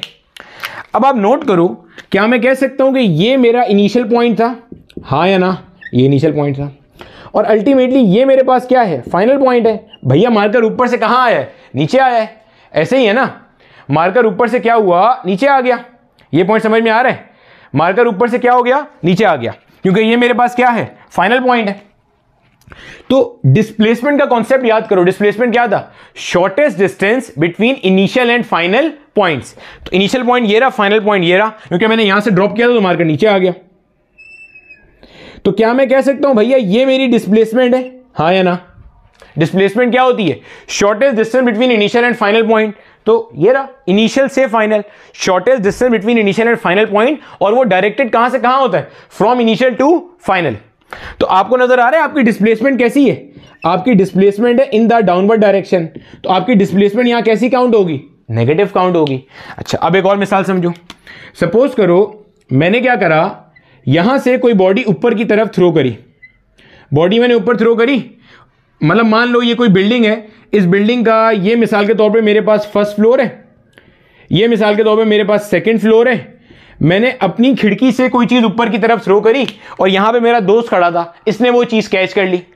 हो सकता है ना भाई, यहां से मैंने चीज ऊपर थ्रो करी, इसने कैच कर ली। अब इस बॉडी का ये इनिशियल पॉइंट है, this is the initial point and this is the final point, ऐसे ही है। अब इसके लिए आप देखोगे तो डिस्प्लेसमेंट हमेशा इनिशियल से कहां होती है, फाइनल। यानी कि इसमें आप देखोगे तो आपकी डिस्प्लेसमेंट कैसी काउंट होगी, पॉजिटिव काउंट होगी, क्योंकि आपकी डिस्प्लेसमेंट कहां है, अब ये displacement is in the upward direction. कहां है डिस्प्लेसमेंट अभी आपके पास, displacement is in the upward direction. तो अपवर्ड डिस्प्लेसमेंट कैसी आ रही है, पॉजिटिव। डाउनवर्ड कैसी आ रही है, नेगेटिव। सर स्केलर अप्रोच में, स्केलर अप्रोच में जो आपका डिस्टेंस है वो तो हमेशा पॉजिटिव होता है, पढ़ चुके हैं ये बात, सही है। इसी तरह से और से समझना, इसी तरह से अगर मैं कोई ऑब्जेक्ट नीचे की तरफ थ्रो करता हूं, यानी कि मैं ऐसे, मान लो ये मार्कर है, मैं ऐसे ऐसे थ्रो करता हूं नीचे की तरफ, तो मेरी वेलोसिटी कहां है, डाउनवर्ड। जब कभी भी मेरी वेलोसिटी डाउनवर्ड डायरेक्शन में होगी तो इसको आप नेगेटिव में लोगे। इसी तरह से इस वाले केस के अंदर आप नोट करो, मैंने बॉडी को थ्रो कहां किया था, अपवर्ड थ्रो किया था। अगर आप कभी भी बॉडी को अप थ्रो करोगे, ऊपर थ्रो करोगे, इनिशियल वेलोसिटी का डायरेक्शन अपवर्ड है, तो आपकी वेलोसिटी कैसी होगी, पॉजिटिव। अभी तक हमने क्या पढ़ लिया, अभी तक हमने सिर्फ ये देखा कि फ्री फॉल मोशन के न्यूमेरिकल्स को सॉल्व करने की हमारे पास दो टेक्निक्स या दो अप्रोचेस हैं, एक स्केलर अप्रोच है और एक वेक्टर अप्रोच है। फर्क क्या है, स्केलर अप्रोच में आपका डिस्टेंस है, स्पीड है बस, और ए ऊपर जाते हुए -g और नीचे आते हुए +g है, एक्सेलरेशन या डिसेलरेशन को शो कर रहा है। वेक्टर अप्रोच के अंदर डिस्प्लेसमेंट है, वेलोसिटी है। एक्सेलरेशन का वैल्यू हमेशा -g लेंगे क्योंकि वो डाउनवर्ड डायरेक्टेड है और डाउनवर्ड डायरेक्टेड की वजह से वहां माइनस साइन आता है। Displacement can be positive, can be negative, velocity can be positive and can B negative, depend करता है कि आपकी वेलोसिटी किस डायरेक्शन में है। इतना हिस्सा कॉपी कर लो, आगे चलते हैं, एक सवाल से मजीद चीजों को समझते हैं। और एक चीज और मेरा बेटा यहां पे जहन में रखना कि अगर कभी जहन में आ रहा हो ना ये सारी बातें जो हम कर रहे होते हैं, इसमें ये बात जहन में रखना कि हम ये मान के चलते हैं कि हमारे पास एयर रेजिस्टेंस नेग्लिजिबल है। एयर रेजिस्टेंस क्या है, नेग्लिजिबल है। एक और चीज जो जहन में आ सकती है वो ये है कि जी का वैल्यू सर चेंज भी तो होता है। जी का वैल्यू तब चेंज होता है जब आप सरफेस ऑफ अर्थ से ज्यादा ऊपर जाते हो या नीचे आते हो। तो हम कभी भी मार्कर को इतना ऊपर नहीं फेंकेंगे कि वो ऊपर जाए और किसी दूसरे प्लेनेट में किसी एलियन का मुंह तोड़ के नीचे आ जाए। परेशान नहीं होना, इतना ऊपर कभी नहीं जाएगा हमारा मार्कर, सिंपल। तो जी का वैल्यू हमारे पास कैसा रहेगा भैया, कांस्टेंट रहेगा। इसके हवाले से भी परेशान नहीं होना। सर ये अजम्पशंस क्यों लेते हैं, ताकि हमारे लिए चीजों को सिंप्लीफाई करना क्या हो जाए, आसान हो जाए। ठीक है, चलो इतनी इससे कॉपी कर लिया। अब इतनी चीजों को हम जरा समझते हैं, कुछ न्यूमेरिकल प्रॉब्लम्स हैं। देखो सपोज करो मेरे पास एक सवाल दिया जा रहा है, बेटे नोट्स अच्छे से बनाते जाना। जितने अच्छे से नोट्स बनाओगे ना, जब हेलीकॉप्टर वाले या डिफरेंट तरह के क्वेश्चंस कर रहे होंगे ना, पास पेपर्स वाले, तो आप झिंगा लाला करके डांस कर रहे होगे अगर आपके नोट्स अच्छे बने होंगे। तो भाई हमें सवाल में क्या कहा जा रहा है, सवाल में कहा जा रहा है भाई कि a body is throne, a body is thrown vertically upwards, a body is thrown vertically upwards with a speed of a body is thrown vertically upwards with a speed of u meter per second. A body is thrown vertically upwards with a speed of u. अच्छा, u से मुराद कोई value हो सकती है, ठीक है। आपको कह रहा है find time taken by the body to reach maximum height. Find the time taken by the body to reach maximum height. और आपको कह रहे हैं फाइंड द मैक्सिमम हाइट, और कह रहा है find the total time the ball remained in air. Find the total time the ball remain in air. और आपको कह रहा है find the final velocity with which it will return to the thrower। ये 4 सवाल है। सर क्या paper में चारों सवाल देगा? नहीं बेटे, चारों सवाल नहीं देगा, ऑब्वियस सी बात है, कोई एक सवाल देगा, लेकिन हमें तो अभी फिलहाल कॉन्सेप्ट बनाना है ना, तो हम हर चीज को समझते हुए चलेंगे। कह रहे हैं भाई body is thrown vertically upward with the speed of u metre पर सेकंड। आपने एक बॉडी को ऊपर थ्रो कर दिया भाई इस स्पीड से। ये सारी चीजें आपसे पूछ रहा है। सबसे पहले हम ये पूरा सवाल करेंगे स्केलर अप्रोच से, देन हम करेंगे वेक्टर अप्रोच से, और उसके बाद फिर मैं जो क्वेश्चंस कराऊंगा मैं सिर्फ वेक्टर अप्रोच ही इस्तेमाल करूंगा। पहले सिर्फ इसलिए करा रहा हूं ताकि आपको एक कॉन्सेप्ट क्लियर हो जाए कि स्केलर अप्रोच और वेक्टर अप्रोच में डिफरेंसेस क्या हैं और वेक्टर अप्रोच को मैं क्यों प्रेफर करता हूं। अच्छा अच्छा बेटे, कोशिश करना कि इन चैप्टर्स के अंदर हम जो भी कुछ कर रहे हो ना, चैप्टर नंबर 3 खास तौर पे, तो आप इसकी डायग्राम बना लो, चीजें आपके लिए आसान हो जाएंगी। आपको कहते हैं आपने एक बॉडी को ऊपर थ्रो किया u मीटर पर सेकंड से, जाहिर है बॉडी ऊपर जा रही है। अब जब आप किसी बॉडी को ऊपर थ्रो करोगे तो वो सारी जिंदगी तो ऊपर नहीं जाएगी, ऊपर जाते जाते उसकी रफ्तार कम होगी और फाइनली एक पॉइंट आएगा जिसको हम पॉइंट ऑफ मैक्सिमम हाइट कह सकते हैं। क्या कह सकते हैं? Point of maximum height. इस पॉइंट पे जाके इसकी स्पीड क्या होगी? 0। भाई मार्कर ऊपर जाएगा, फोर्स ऑफ ग्रेविटी नीचे से पुल कर रही है, जाते जाते इसकी स्पीड एक पॉइंट पे क्या होगी? 0 होगी, और फिर वो क्या होगा? नीचे आएगा। तो अल्टीमेटली ये भाई साहब फिर यहां से क्या होंगे? नीचे आएंगे। मैंने कह दिया भाई ये जहां से आपने थ्रो किया था ये ए पॉइंट था, और जहां पे जाके इसकी स्पीड 0 हो गई वो बी पॉइंट था। पहले ए से बी पे गया, फिर वापस बी से क्या हो गया? ए पे आ गया। यानी कि ऐसे ऊपर गया ये, और ऐसे क्या हो गया? ये नीचे आ गया। क्लियर हो गया? कह रहे find the time taken by the body to reach the maximum height. A से बी तक जाने का टाइम आपने मालूम करना है, ठीक है। अब जरा ए से बी तक की बात करते हैं भैया। जब आप ए से बी तक की बात कर रहे हो ना, तो पहले तो यहां पे देख लो, ये जो आपका ए से बी तक की कहानी है ना, ये अपवर्ड मोशन है। बॉडी कहां मूव कर रही है? इन the upward direction. Scalar approach चल रही है, तो हमने ए की जगह पे क्या लेके चलना है? माइनस का जी। माइनस साइन क्यों? क्योंकि ऊपर जाते हुए मोशन कैसा है? डिसेलरेटेड है। अच्छा, और इनिशियल वेलोसिटी कितनी है आपके पास? u मीटर पर सेकेंड। फाइनल वेलोसिटी कितनी होगी? फाइनल वेलोसिटी होगी 0 मीटर पर सेकेंड। क्यों? देखो बेटे, ये जब आप ए से बी की बात कर रहे हो तो ए वाला पॉइंट आपका इनिशियल है और बी वाला पॉइंट आपका क्या है? फाइनल है। जब बी से ए की बात करेंगे तो बी आपका इनिशियल हो जाएगा और ए आपका फाइनल हो जाएगा। क्लियर हो गया यहां तक की बात? अब क्या करना है? पहला पार्ट, इसको पार्ट ए कह देते हैं, इसको पार्ट बी कह देते हैं, इसको पार्ट सी कह देते हैं और इसको part D. Part A, find the time taken by the body to reach the maximum height. Maximum height तक जाने का टाइम निकालना है। First equation of motion, vf equals vi plus a into T. Final velocity कितनी है? 0। Initial कितनी है? u के बराबर है। a कितना आ रहा है? a आ रहा है माइनस का g और t। ये आप चूंकि अपवर्ड टाइम निकाल रहे हो इसलिए मैंने यहां छोटा सा एक एरो बना दिया जो ये शो कर रहा है आप ऊपर जाती हुई बॉडी का टाइम निकाल रहे हो, ठीक है। यानी कि ये बन जाएगा 0 will be equal to u plus minus the minus, minus का g into T.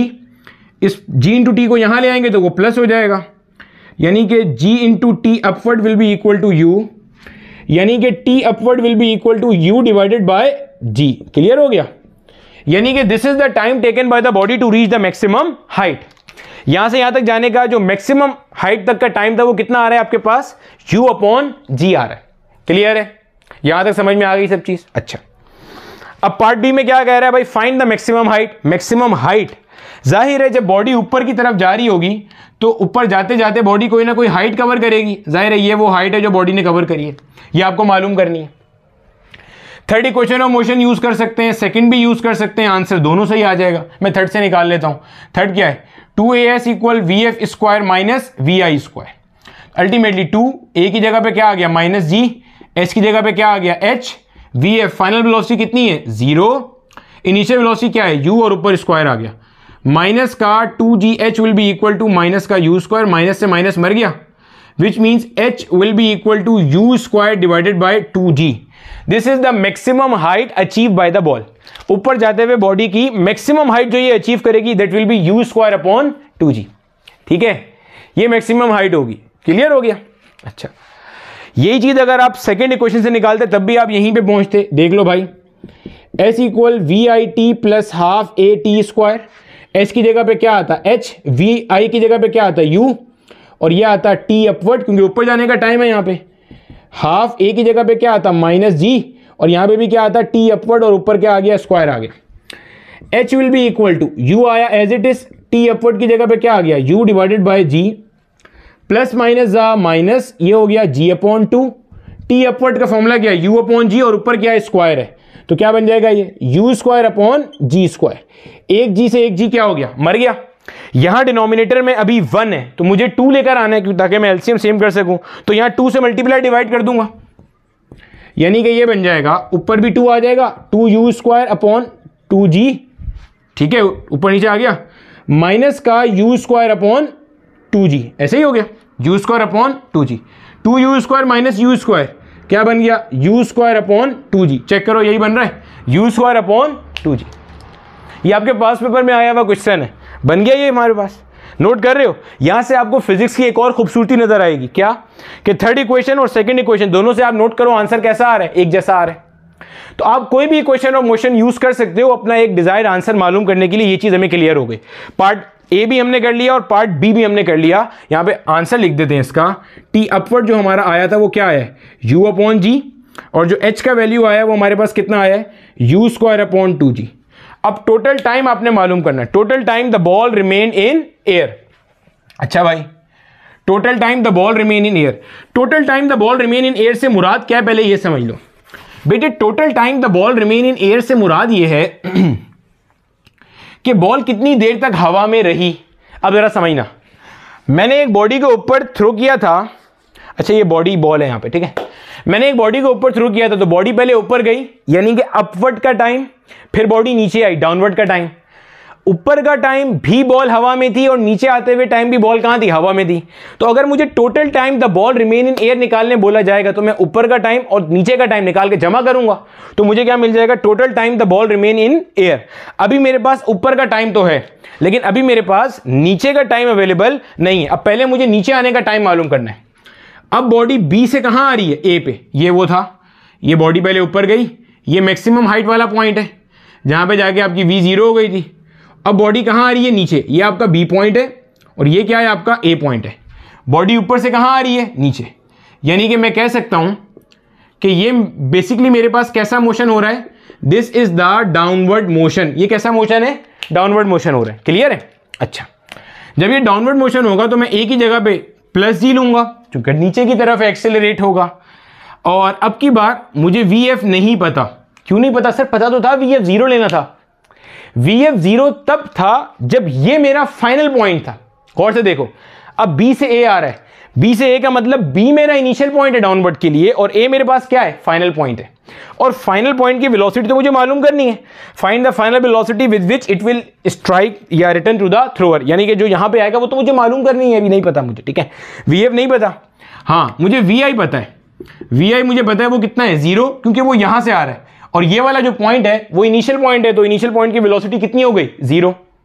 Sir initial point की वेलोसिटी u क्यों नहीं ले रहे? क्योंकि बेटा u इस पॉइंट की वेलोसिटी है और ये मेरा आपकी बार इनिशियल नहीं है, ये इनिशियल है। ठीक है, क्लियर है? और मुझे ये भी पता है कि बॉडी ने ये टोटल फासला कितना कवर करना है। कैसे पता है? पिछले पार्ट में मैं h निकाल चुका हूं भाई। बॉडी नीचे से ऊपर जाते हुए अगर h डिस्टेंस कवर कर रही है तो ऊपर से नीचे आते हुए भी कितना कवर करेगी, h कवर करेगी। तो गोया मुझे h भी पता है, that is u square divided by 2g, यानी कि ये h बेसिकली s के बराबर है जो बॉडी ने कवर करना है। क्लियर है? अब डाउनवर्ड का टाइम मालूम करना है आपको। क्या मालूम करना है? डाउनवर्ड का टाइम मालूम करना है। मैं फर्स्ट इक्वेशन ऑफ मोशन इस्तेमाल नहीं कर सकता। क्यों नहीं कर सकता? फर्स्ट इक्वेशन है VF equal VI plus A into T. ना मुझे VF पता है ना मुझे डाउनवर्ड का टाइम पता है। सर तो अपवर्ड का टाइम लगा दें, नहीं लगा सकते ऐसे अपवर्ड का टाइम। क्यों? गौर से समझ लेना टाइम के हवाले से। जब आप स्केलर अप्रोच सॉल्व करते हो तो सबसे ज्यादा जो बच्चा गलती करता है वो यही करता है कि अपवर्ड वाला टाइम डाउनवर्ड में या डाउनवर्ड वाला अपवर्ड में लगा देगा। बेटे टाइम आपके अपने मोशन के लिहाज से है। जब अपवर्ड मोशन की बात करेंगे तो उसी का टाइम आएगा, डाउनवर्ड मोशन की बात करेंगे तो उसी का टाइम आएगा। इस जुमले को कहीं पे गोल्डन वर्ड्स में लिख लेना और इसके इर्द गिर्द डब्बा बना देना। ये आगे इतनी अहम बात है, आपको न्यूमेरिकल में काम देगी जब हम वेलोसिटी निकाल रहे होंगे। ठीक है, अभी भी देगी है। खैर, अब मैं आता हूं सेकेंड इक्वेशन पे, S equals VIT plus half AT square. Clear है? S मुझे पता है कितना है भैया, U square divided by 2G।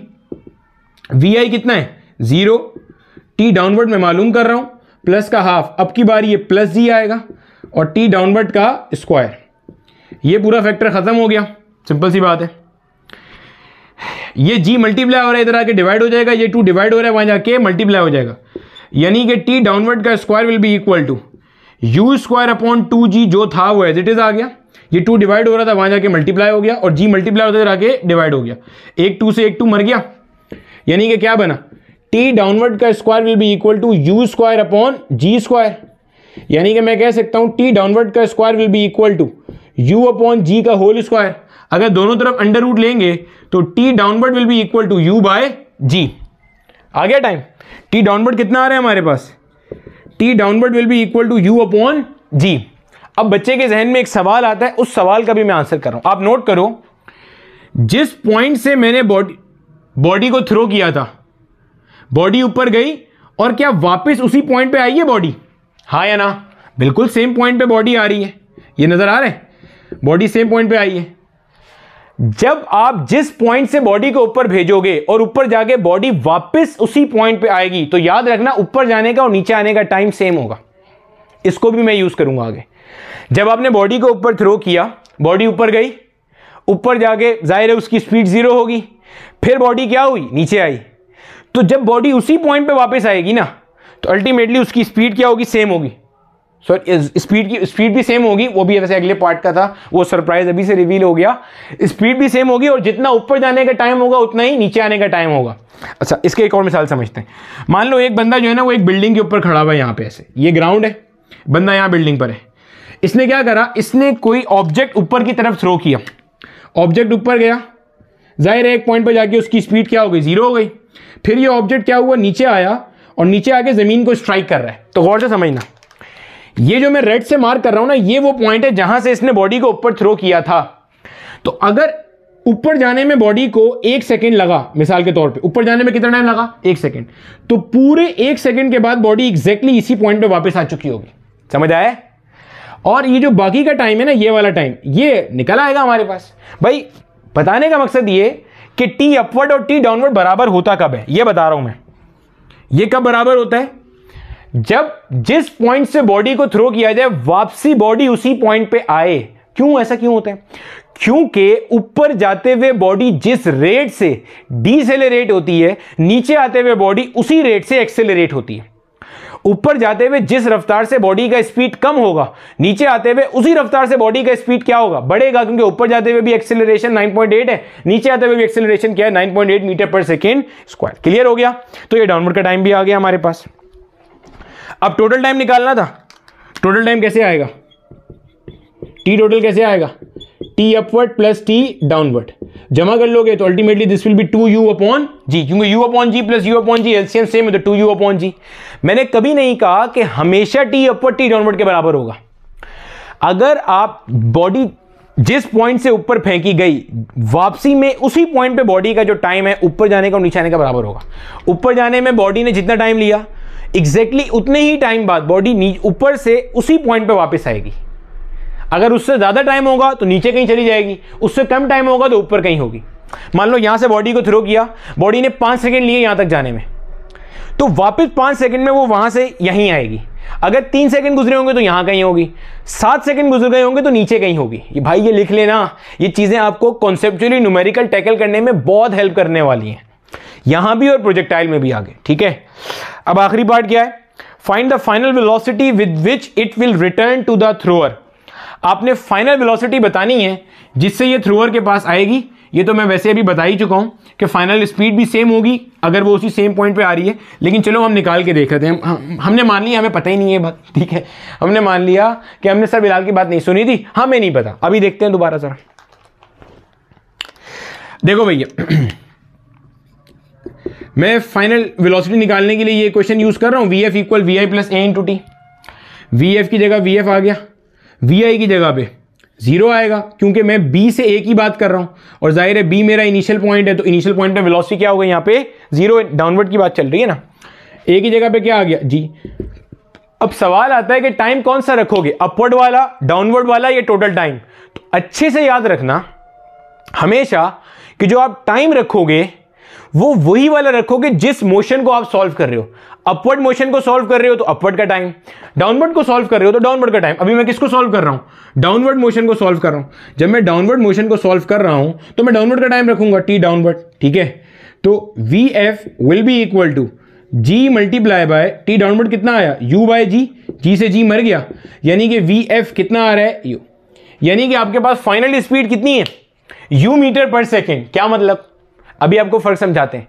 अगर आपने 5 मीटर पर सेकंड से बॉडी को ऊपर थ्रो किया, बॉडी ऊपर गई, tin tin tin tin tin tin, यहां गई, स्पीड 0 हुई, और नीचे आएगी, उसी पॉइंट पे बॉडी की स्पीड वापस 5 मीटर पर सेकंड होगी। अगर उससे कहीं नीचे चली जाएगी तो स्पीड बढ़ जाएगी, उससे कहीं ऊपर होगी तो स्पीड कम हो जाएगी। ऐसा हो क्यों रहा है, क्योंकि ऊपर जाते हुए जिस रेट से बॉडी का स्पीड कम हो रहा है, नीचे आते हुए उसी रेट से बॉडी का स्पीड क्या हो रहा है, बढ़ रहा है। क्लियर हो गया। फर्क क्या होगा, फर्क ये होगा अगर हम यहीं पे बात करें, यहां ऊपर जाते हुए बॉडी की स्पीड थी प्लस यू मीटर पर सेकेंड, यहां नीचे आते हुए बॉडी की स्पीड होगी माइनस यू मीटर पर सेकेंड। प्लस साइन मतलब अगर वेक्टर के सेंस में बात करें ना, देखो स्पीड तो सेम होगी, यहां भी यू है यहां भी यू है, फर्क डायरेक्शन का है। डायरेक्शन के फर्क से क्या मुराद है, यहां बॉडी ऊपर जा रही है और यहां बॉडी नीचे आ रही है। क्लियर है। यानी कि अगर मिसाल देता हूं, मिसाल के तौर पर फॉर एग्जाम्पल अगर u आपके पास 10 मीटर पर सेकंड था, मिसाल दे रहा हूं, अगर u 10 मीटर पर सेकंड था तो यहां पे ये है प्लस 10 जे कैप, प्लस 10 जे कैप। याद है हमने ये बात वेक्टर्स में पढ़ी थी, ये जो x एक्सिस होता है इसके लिए हमारे पास i कैप होता है, जो y एक्सिस होता है इसके लिए हमारे पास j कैप होता है, नीचे वाला y होता है माइनस जे कैप, इधर माइनस i कैप।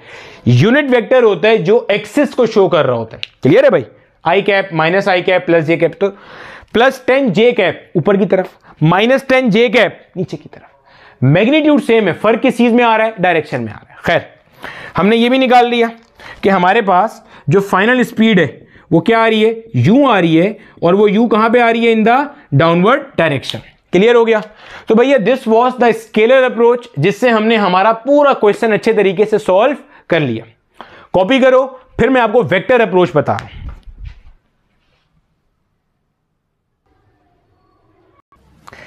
चलो मेरा बेटा, अब जो हमारे पास गिवन क्वेश्चन है, हमने इसी क्वेश्चन को वेक्टर अप्रोच से हल करना है। सर क्या पेपर में भी हमें दोनों अप्रोचेस से करना होगा? नहीं मेरा बेटा, एक ही अप्रोच से करना होगा। फिलहाल चूंकि हम चीज़ों को सीख रहे हैं तो मैं आपको साथ साथ फ़र्क बताता जाऊंगा और वेक्टर अप्रोच के एडवांटेजेस बताता जाऊंगा, तो इससे आपका मसला हल हो जाएगा। ठीक है, बोर्ड के एग्जाम्स के लिए हम बहरहाल स्केलर अप्रोच ही प्रेफर करते हैं। ठीक है, अब वही सवाल है आपके पास, आपको क्या किया कि आपने बॉडी को ऊपर थ्रो किया है, वो होगा क्या भाई, वही कहानी होगी, बॉडी पहले ऊपर जाएगी, एक पॉइंट पे जाके उसकी स्पीड 0 होगी, और फिर अल्टीमेटली बॉडी क्या होगी भाई साहब, नीचे आ रही होगी। ऐसे ही है। यानी कि अगर मैं मान लो कहूँ कि भाई ए पॉइंट है जब बॉडी को आपने थ्रो किया, और बी पॉइंट है जहाँ पे बॉडी जाके ऊपर रुकी, एंड देन हमारे पास फाइनली सी वो पॉइंट है जहाँ पे आके बॉडी ज़मीन को स्ट्राइक कर रही है। ए और सी एक ही पॉइंट है, ए बस थ्रो करते वक्त है और सी वापस आते हुए स्ट्राइक करते वक्त है, दोनों एक ही पॉइंट से, बस सिर्फ डिफ्रेंशिएट करने के लिए बता दिया। अब अगर मैं डेटा को यूज़ करूंगा तो मुझे एक बात तो पता है, क्या कि ए मेरा इनिशियल पॉइंट है, ए मेरे पास क्या है, ए मेरा इनिशियल पॉइंट है। वेक्टर अप्रोच का सबसे बड़ा फायदा ये होता है कि आप पूरे क्वेश्चन को एक साथ कंसीडर कर सकते हो। क्या मतलब, क्या मायना, देखो समझो। अभी आपने इस वाले सवाल में क्या किया था, अगर आपको मैं कहता कि भाई ये सवाल है, बॉडी को आपने ऊपर फेंका, आपने बताना है find the total time the ball remain in air या बॉडी रिमेन इन एयर, तो पहले आपको अपवर्ड का टाइम निकालना पड़ता, फिर आपको वो डिस्टेंस निकालना पड़ता, फिर डिस्टेंस की मदद से आप डाउनवर्ड का टाइम निकालते, देन आप दोनों टाइम को जमा करते तो आपको टोटल टाइम मिलता। आई रिपीट अगेन, पहले आप अपवर्ड का टाइम निकालते जो अभी हमने किया, फिर आप डिस्टेंस निकालते जो बॉडी ने ऊपर जाते हुए कवर किया, फिर उस डिस्टेंस की मदद से आप डाउनवर्ड का टाइम निकालते, फिर आप दोनों टाइम को जमा करते तो टोटल टाइम मिलता। यहां पे ऐसा नहीं है, यहां पे आप पूरे क्वेश्चन को ए से लेके सी तक पूरे क्वेश्चन को एक ही वक्त में कंसीडर कर सकते हो। समझ आ रही है? अभी देखते हैं। ए हमेशा मेरा इनिशियल पॉइंट होगा, सही है। हो सकता है बी मेरा फाइनल पॉइंट हो सकता है सी फाइनल पॉइंट हो, डिपेंड करता है कि मैं कहां तक क्वेश्चन को कंसीडर कर रहा हूं। अगर मैं ए से बी तक क्वेश्चन कंसीडर करूंगा तो बी मेरा फाइनल हो जाएगा, ए इनिशियल है। अगर मैं पूरा क्वेश्चन कंसीडर करूंगा कि बॉडी ऊपर भी गई और नीचे भी आई, तो ए मेरा इनिशियल होगा और सी मेरा फाइनल होगा। इसमें अपवर्ड और डाउनवर्ड को अलग अलग नहीं करना होता, सही है। चलो यही इसकी खास बात है। खैर अभी देखते हैं। अच्छा, अब अगर मैं इनिशियल वेलोसिटी की बात करूं, इनिशियल वेलोसिटी कितनी दी हुई है, यू मीटर पर सेकेंड, और कहां पे थ्रो किया आपने, वर्टिकली अपवर्ड्स। अपवर्ड के लिए साइन कैसा आता है भैया, पॉजिटिव आता है, क्लियर है। एक्सेलरेशन के बारे में हमें पता है कि उसे हमने क्या लेना है, माइनस का जी। माइनस क्यों लेना है, क्योंकि एक्सेलरेशन है फोर्स ऑफ ग्रेविटी के कारण, और वो कहां है, इन द डाउनवर्ड डायरेक्शन। क्लियर हो गया, सही है। अब सबसे पहले मैं आपको इसका एडवांटेज बताता हूं। पार्ट सी से मैं सबसे पहले सॉल्व कर रहा हूं, बाकी भी करेंगे, लेकिन पहले पार्ट सी देख लो। देखो भैया, अभी आपने जब स्केलर अप्रोच पढ़ी थी तो उसमें क्या था, पहले अपवर्ड का टाइम निकला, फिर डिस्टेंस निकाला ऊपर तक का, जिसको आप हाइट कह रहे थे। ये इस हाइट की मदद से जो इसने डिस्टेंस कवर किया ऊपर जाते हुए वही नीचे भी आएगा, उसकी मदद से आपने डाउनवर्ड का टाइम निकाला, फिर दोनों को जमा करके आपने टोटल टाइम बताया। अब मैं क्या कर रहा हूं, मैं डायरेक्टली पूरे क्वेश्चन का टोटल टाइम निकाल के दिखा रहा हूं एक शॉट में। अब समझिएगा जरा बात को। देखो, अगर मैं मान लूं कि भाई ए से लेके सी तक का बॉडी ने मोशन किया, बॉडी कहां गई, ऊपर गई, फिर वापस कहां आई, नीचे आई, तो गोया ए मेरा इनिशियल पॉइंट है और सी मेरा बेटा मेरे पास क्या है, सी मेरे पास फाइनल पॉइंट है। और हमें यह भी पता है कि ये दोनों पॉइंट कोइंसिडेंट है, मतलब कोइंसाइड कर रहे हैं, एक ही पॉइंट पे लाई कर रहे हैं। तो मुझे ये बात तो समझ में आ गई सीधा सीधा कि मेरे पास जो डिस्प्लेसमेंट है दैट विल बी जीरो। मेरी डिस्प्लेसमेंट क्या हो जाएगी, जीरो हो जाएगी। डिस्प्लेसमेंट क्यों जीरो हो जाएगी, डिस्प्लेसमेंट होता है इनिशियल और फाइनल के दरमियान में शॉर्टेस्ट डिस्टेंस। अब भाई आपका यही इनिशियल है, यही आपके पास क्या है, फाइनल है, तो डिस्प्लेसमेंट क्या आएगी, डिस्प्लेसमेंट विल बी जीरो। ठीक है, अब आ जाओ जरा, मुझे टाइम मालूम करना है, टोटल टाइम मालूम करना है between A to C. Time कौन कौन सी इक्वेशन में आता है, टाइम आता है फर्स्ट इक्वेशन में v F equal we I plus A into t, लेकिन मैं वो यूज नहीं कर सकता अभी। वैसे करने को मैं वो भी कर सकता हूं, लेकिन चलो करके दिखाते हैं आपको, वो भी करके दिखाते हैं, ठीक है। लेकिन फिलहाल हमें सी पॉइंट की फाइनल वेलोसिटी नहीं पता ना, तो वो यूज नहीं कर रहा मैं अभी, आपको वो भी करके दिखाता हूं, परेशान नहीं हो। सेकेंड इक्वेशन से भी टाइम आ सकता है, तो पहले मैं सेकेंड इक्वेशन पे आ जाता हूं जरा। सेकेंड इक्वेशन है s equal we I T plus half A T square. Vector approach में ये सब वेक्टर्स हो जाएंगे, डिस्प्लेसमेंट, वेलोसिटी और टाइम तो वेक्टर नहीं है, खैर acceleration and then again time. Displacement कितनी है, जीरो। ए से सी तक में डिस्प्लेसमेंट जीरो क्यों है, क्योंकि जहां से उछाला था वापस वहीं आ गया, तो डिस्प्लेसमेंट तो जीरो हो गई, क्योंकि इनिशियल फाइनल सेम है। इनिशियल वेलोसिटी कितनी दी हुई है, प्लस यू, और टाइम मुझे चाहिए total time plus half A T square. जो आपका हाफ ए टी स्क्वायर है, ए कितना है आपके पास, माइनस जी के बराबर है, यह आ गया आपका टोटल टाइम का स्क्वायर। क्लियर हो गया भैया, यहां तक समझ आती है बात की, समझ आती है, ठीक है। अच्छा जनाबे वाला, अब ये देख लो यहाँ पे प्लस माइनस का क्या हो जाएगा, माइनस हो जाएगा, यानी कि this will be zero equals u into t minus का g upon two into t square. भाई समझ आ गई बात की, क्लियर है यहां तक की बात।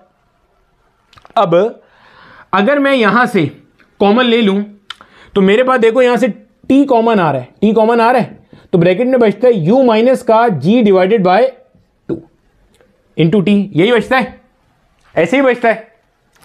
अब ये जो मैंने हरकत करी है ना, अब इस हरकत को जरा समझ लो। आपने शायद कभी ये चीज देखी हो, x into x minus 4 equal 0, शायद आपने इसको ऐसे कभी पढ़ा हो। मैट्रिक क्लास में आपने एक चीज पढ़ी होगी बेटे जिसको हम कहा करते थे quadratic equation, x square minus 4x equals 0। तो मैंने यहां से x कॉमन लिया। क्वाड्रेटिक इक्वेशन वो होती है जिसके ऊपर हाईएस्ट पावर 2 आ रही होती है। ऐसी कोई भी इक्वेशन जो क्वाड्रेटिक होती है यानी कि जिसके ऊपर हाईएस्ट पावर 2 आ रही होती है, इसके दो रूट्स एग्जिस्ट करते हैं। आसान भाषा में इसमें x की दो वैल्यूज होती हैं। तो अब यहां से आपको नजर आ रहा है कि एक बार मैं x को 0 से इक्वेट करता हूं और एक बार मैं x माइनस 4 को 0 से इक्वेट करता हूं। यानी कि एक मेरी वैल्यू होगी x इक्वल 0, एक मेरी वैल्यू होगी x माइनस 4 इक्वल 0, यानी कि x इक्वल्स 4। तो आपको x के दो आंसर आते नजर आ गए, हाँ या ना? फिर क्या बोला सर आपने, अभी क्या फ्रेंच में बोला, हमें कुछ समझ में नहीं आया, आहिस्ता आहिस्ता पे समझा रहा हूं। भाई ये क्वाड्रेटिक इक्वेशन है। क्वाड्रेटिक इक्वेशन के याद रखिएगा आपके पास दो रूट्स होते हैं। दो रूट से मुराद दो x की दो वैल्यूज होंगी जो इस इक्वेशन को सेटिस्फाई कर देंगी। सेट है? एक x की वैल्यू क्या है? 0, यानी कि अगर मैं x की जगह पे 0 रखूं तो भी left hand side right hand side के बराबर हो जाएगी। एक और क्या है? 4। अगर मैं x की जगह पे 4 रखूं तब भी लेफ्ट हैंड साइड और राइट हैंड साइड क्या हो जाएगी? मैच कर जाएगी। ये खासा है क्वाड्रेटिक इक्वेशन का। सही हो गया, दो रूट्स आ गए। अब यहां देखो, यहां भी दो रूट्स की इक्वेशन बन रही है क्योंकि t पे पावर क्या आ रही है? 2 आ रही है। तो यहां से अगर आप नोट करोगे, यहां पे इसको अगर मैं लेके चलता हूं तो एक बार मैं यहां पे t को 0 से इक्वेट कर सकता हूं और एक बार मैं इस चीज को 0 से इक्वेट करूंगा। ये बहुत गहरी बात चल रही है, जरा गौर से समझ लेना। u माइनस एक मिनट, ये u minus g upon 2 into t, ये t ब्रैकेट के अंदर ही है, ठीक है, क्योंकि t मैंने कॉमन लिया था ना, तो एक t बाहर आ गया, यहां पे u बच गया, एक t बाहर आ गया तो सिर्फ t बच गया, ठीक है। u minus g upon 2 t into equals 0, u minus g upon 2 into t equal 0। Clear हो गया? अब ये माइनस का जी टी अपॉन 2 है, वहां जाके प्लस हो जाएगा, यानी कि u will be equal to g t upon 2। अब t को अकेला कर लो, 2 को यहां फेंको, 2u और अपॉन में क्या आ गया? g will be equal to t। पहले तो आप ये नोट करो कि आपके पास जो टोटल टाइम है वो यहां से मैच कर रहा है, हाँ या ना? आप नोट करो, आपने स्केलर अप्रोच में आपको यही काम करने के लिए कितनी लंबी करनी पड़ी थी, याद आ रहा है? स्केलर अप्रोच में पहले आपने अपवर्ड का टाइम निकाला, फिर आपने मैक्सिमम हाइट निकाली, उस मैक्सिमम हाइट से आपने डाउनवर्ड का टाइम निकाला और उसके बाद जाके आपको टोटल टाइम मिला था। 4 स्टेप्स। इसमें आपने डायरेक्टली काम किया है, एक ही स्टेप है। एक ही स्टेप से क्या मुराद है? सेकंड इक्वेशन ऑफ मोशन लगाई और डायरेक्टली हमारे पास आंसर आ गया। सेम आंसर आ रहा है, कोई फर्क भी नहीं पड़ रहा। नजर आ रही है आपको चीज? ये फायदा है। स्केलर अप्रोच को हम बोर्ड में रिकमेंड कर रहे होते हैं क्योंकि वहां पे स्टेप्स शो करने होते हैं। वेक्टर अप्रोच हम एमडी कैट ई कैट में कर रहे होते हैं। मैं आगे वेक्टर अप्रोच ही कर रहा हूँ। अब पहले जरा यहां पे ये जो मैंने किया ये मैं फिर से रिपीट कर रहा हूं, गौर से समझना सुनना, कोई टेंशन नहीं है, कोई मसला नहीं है। YouTube की वीडियो का फायदा यही है कि आप बार बार इसको रिवाइंड करके देख सकते हो, कॉन्सेप्चुअली चीज को अंडरस्टैंड करो। फिलहाल देखो भाई, ये क्वाड्रेटिक इक्वेशन थी।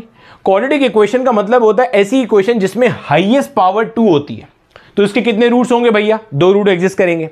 तो मैंने यहां से x कॉमन ले लिया, तो एक x 0 हो सकता है और एक x माइनस 4 को मैं 0 के बराबर कर सकता हूं। क्लियर है? तो x इक्वल 0 एक आंसर आ गया, x माइनस 4 इक्वल 0 किया तो माइनस 4 वहां गया तो प्लस 4 आ गया, 2 आंसर आ गए x के। मैंने देखा कि भैया यहां भी क्वाड्रेटिक इक्वेशन बन रही है, हमेशा क्वाड्रेटिक बनेगी यहां पे। तो मैंने यहां से t कॉमन ले लिया, तो ये u एज इट इज बच गया, माइनस का g अपॉन 2, यहां पे 2 t लिखे हुए थे, एक t बाहर चला गया तो एक t बच गया। 0 से इक्वेट करा मैंने तो एक t इक्वल 0 आ गया और एक सिंप्लीफाई करके t equal u upon g आ गया। अभी आपने किया क्या है, जरा बात को समझते हैं। आपसे सवाल में क्या पूछा गया था? आपसे सवाल में पूछा गया था find the total time the ball remained in air. आपने क्या करा? आपने पूरी वर्किंग करके वो टाइम निकाला जब बॉडी यहां पे पहुंचेगी। आपने पूरी वर्किंग करके वो टाइम निकाला जब बॉडी यहां पे पहुंचेगी। आपने काम कॉन्सेप्चुअली बिल्कुल ठीक किया है। क्यों? देखो कैसे भाई, देखो मैं इस मार्कर को यहां से ऊपर उछालता हूं तो मार्कर पहले ऊपर जाएगा, फिर वापस इसी पॉइंट पे रिटर्न करेगा। तो अगर मुझे वो टाइम पता चल जाए जब मार्कर इस पॉइंट पे आएगा, ऊपर गया और फिर नीचे आया, अगर मुझे ये पता चल जाए वापस कितनी देर में आया, तो मैं कह सकता हूं कि भाई the total time ball remain in air इतना होगा। अब 2 आंसर क्यों आ रहे हैं? 2 आंसर इसलिए, आपने हमेशा नॉन जीरो वाला आंसर ही लेना होगा। आप हमेशा जो आंसर कंसीडर करोगे ना, वो याद रखना, कौन सा कंसीडर करोगे आप? अपना हमेशा नॉन जीरो वाला और पॉजिटिव आंसर कंसीडर करोगे। आप देखोगे आंसर एक आंसर नेगेटिव आएगा अक्सर, एक पॉजिटिव आएगा, एक जीरो आएगा, एक नॉन जीरो पॉजिटिव आएगा। तो आप हमेशा नॉन जीरो पॉजिटिव लोगे। ये बस ये क्यों बता रहा है, इसके पीछे भी कॉन्सेप्ट है, ये भी मैं आपको बता देता हूं कि ये आंसर क्यों आ रहा है। देखो समझना, हमेशा जब भी आपका न्यूमेरिकल शुरू होता है, इनिशियल कंडीशन को आप क्या कहते हो, टाइम टी इक्वल्स जीरो। क्या कहते हो, टाइम टी इक्वल्स जीरो। इस पॉइंट को, जो मैंने मार्कर को उछालना शुरू किया, ये क्या है, time t equal zero. Marker ऊपर गया u अपॉन जी, फिर नीचे आया u अपॉन जी। गोया इस पॉइंट पर आपका मार्कर 2 दफा आया, इस सेम पॉइंट पे आपका मार्कर 2 दफा आया।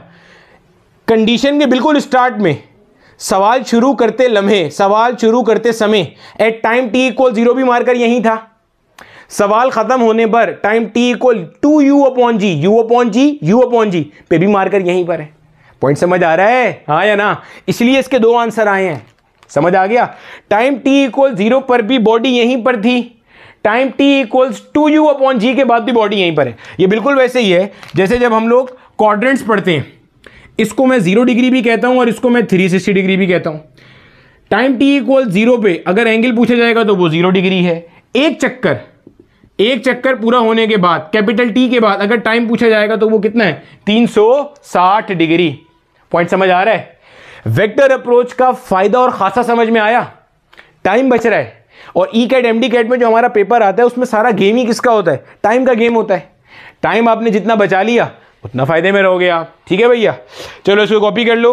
अब मैं आपको ये ऊपर बाकी भी पार्ट्स जल्दी जल्दी करके बता देता हूं, फिर इसके और सवाल देखते हैं।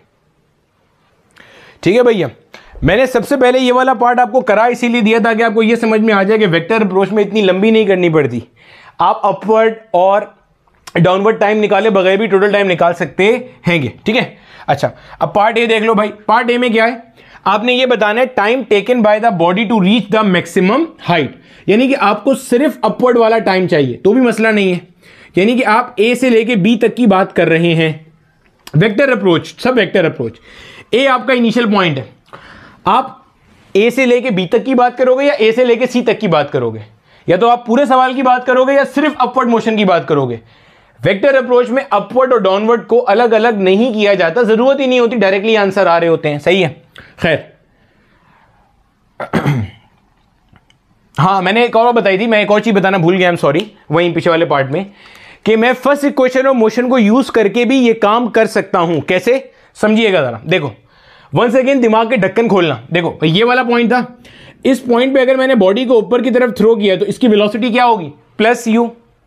और अभी हमने ये बात पढ़ी थी कि अगर ये मार्कर ऊपर जाता है, प्लस यू स्पीड से मैं थ्रो करता हूं, तो ऊपर जाके इसकी स्पीड 0 होगी, देन वापस नीचे आएगा तो इस पॉइंट पे इसकी स्पीड क्या होगी, माइनस यू। भाई यही बात पढ़ी थी ना अभी, इस पॉइंट पे इसकी स्पीड क्या हो जाएगी, माइनस का यू। पढ़ी थी ये बात, जरा इससे अब निकालो टाइम जरा। हालांकि अभी हमें ये माइनस यू पता नहीं है, ये तो आखिरी पार्ट है जो हमने हल करना है, लेकिन लास्ट में हमने चूंकि किया हुआ है ना, हमें पता है इस पॉइंट पे वेलोसिटी ऊपर की तरफ प्लस यू है, तो उसी पॉइंट पे नीचे की तरफ कितनी होगी, फिर माइनस यू हो जाएगी। हमें पता है ना, निकाल के देख लेते हैं। ठीक है, वी एफ कितना है, माइनस यू, क्योंकि ए मेरा इनिशियल पॉइंट है और सी मेरा फाइनल पॉइंट है, वो पीछे वाला पार्ट करा रहा हूं अभी। वी आई क्या हो जाएगा, प्लस यू, ए की जगह क्या आएगा, माइनस जी, और मुझे चाहिए क्या, यहां से टोटल टाइम चाहिए। ये u यहां पे आएगा तो माइनस हो जाएगा, तो minus u will be equal to minus का g इंटू टी। ये हो जाएगा माइनस का 2u will be equal to minus का gt, t will be equal to 2u divided by g। देख रहे हो भैया, फिर से वही आंसर आ रहा है, time t equals 2u upon g, same answer आ रहा है। तो वेक्टर अप्रोच की खूबसूरती यही है कि आप किसी भी तरह से सॉल्व करते रहोगे ना, स्केलर से भी आंसर सेम आएगा, बस उसमें लंबी थोड़ी ज्यादा हो जाएगी और कुछ नहीं है। ठीक है, खैर अब क्या करना है, पहला part find the time taken by the body to reach the maximum height. कर लो, क्या इशू है, ए आपका इनिशियल है, बी आपका फाइनल है, तो आप फर्स्ट इक्वेशन यूज कर लो, v F equal we I plus A into t. Vector approach, final velocity इस पॉइंट पे क्या है, 0 है, इनिशियल वेलोसिटी क्या है, प्लस यू, क्योंकि अपवर्ड डायरेक्टेड थी, और जी की वैल्यू हमेशा माइनस लेते हैं और टी अपवर्ड निकाल रहे हैं। क्या हो जाएगा भाई, 0 will be equal to u minus का जी इंटू टी, ये यहां पे आएगा, तो इट विल बी प्लस का g into t will be equal to u, यानी कि t अपवर्ड कितना आ रहा है आपके पास, u अपॉन g आ रहा है। आगे आपके पास ऊपर जाने का टाइम कितना आ रहा है, u अपॉन g, और पहले भी यही आ रहा था, अब क्या करना है, अब आपने फाइंड द मैक्सिमम हाइट निकालनी है। मैक्सिमम हाइट निकालने के लिए भी a से b तक कंसीडर करना है। अब अक्सर लोगों के जहन में एक सवाल आता है, सर टाइम निकालने के लिए, टोटल टाइम निकालने के लिए आपने पूरा ए से लेके सी तक कंसीडर कर लिया, तो टोटल हाइट निकालने के लिए भी ए से सी तक कंसीडर कर लें ना मेरा बच्चा ना। वेक्टर अप्रोच के अंदर जो s equal we I t वाली इक्वेशन है या 2as वाली इक्वेशन में s क्या शो कर रहा है? डिस्प्लेसमेंट। अगर आपने a से लेके c तक का पूरा सवाल एक साथ कंसीडर कर लिया तो डिस्प्लेसमेंट जीरो हो गई, क्योंकि a से लेके c तक a ये है, c भी यही है। तो भाई जब बॉडी यहां से फेंकी गई और वापस यहीं पे आई तो डिस्प्लेसमेंट कितनी हो गई? जीरो हो गई। तो कैसे आएगा? आपको तो ये हाइट चाहिए, ये चाहिए ना, तो डिस्प्लेसमेंट निकालेंगे हम यहां से, सिंपल। तो a से लेके b तक, ठीक है, वही काम कर लेते हैं। थर्ड इक्वेशन से निकाल लो, सेकंड से भी आ जाएगा, कोई मसला नहीं है। 2a की जगह पे क्या आ गया? माइनस जी, और s की जगह पे आ गया मेरे पास प्लस h। प्लस h क्यों भाई? क्योंकि ये इनिशियल है, ये फाइनल है, तो दिस इज द डिस्प्लेसमेंट। और अपवर्ड वाली डिस्प्लेसमेंट कैसी होती है? पॉजिटिव होती है, सिंपल है, आ भी जाएगा यहां से, अभी कोई टेंशन नहीं है। V F square, V F कितना है यहाँ पे? 0, और वी आई कितना है? u के बराबर है, सिंपल। माइनस का 2gh will be equal to minus का u स्क्वायर, माइनस से माइनस मर गया, h will be equal to u square divided by 2g। Clear हो गया? ये हमारे पास आ गया answer, h will be equal to u square upon 2g, यही आ गया। अब आखिरी पार्ट जो है कि सी पॉइंट पे वेलोसिटी क्या होगी, या वो क्या रफ्तार होगी जिससे बॉल आपके पास वापस आएगी और थ्रो, मतलब जमीन को स्ट्राइक करेगी, या जिस बंदे ने ऊपर उछाली थी वापस किस रफ्तार से आगे बंदे से स्ट्राइक करेगी। अब इसको हमने करना है भाई, सिंपल है। अच्छा, अब मुझे सी पॉइंट पे वेलोसिटी फाइंड आउट करनी है जिससे वो बॉल रिटर्न करेगी, ठीक है। वैसे तो मुझे ये बात पता है कि ए और सी एक ही पॉइंट है, यानी कि जिस पॉइंट से बॉडी को ऊपर थ्रो किया उसी पॉइंट पे जब बॉडी वापस आएगी तो speed will be same, direction opposite हो जाएगा। जाते वक्त ऊपर प्लस में 3, आते वक्त नीचे किस में होगी? माइनस में। ये बात मुझे पता है, लेकिन निकालनी भी तो है, साबित भी तो करनी है।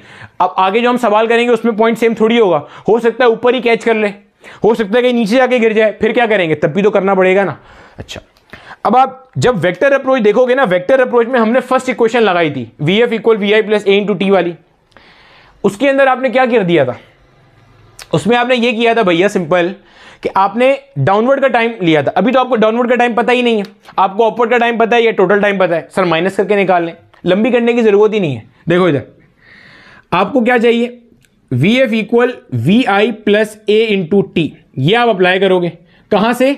ए से लेके सी तक पे अप्लाई करोगे। वेक्टर अप्रोच की खासियत यह है कि आप पूरे सवाल को एक साथ सॉल्व कर सकते हो।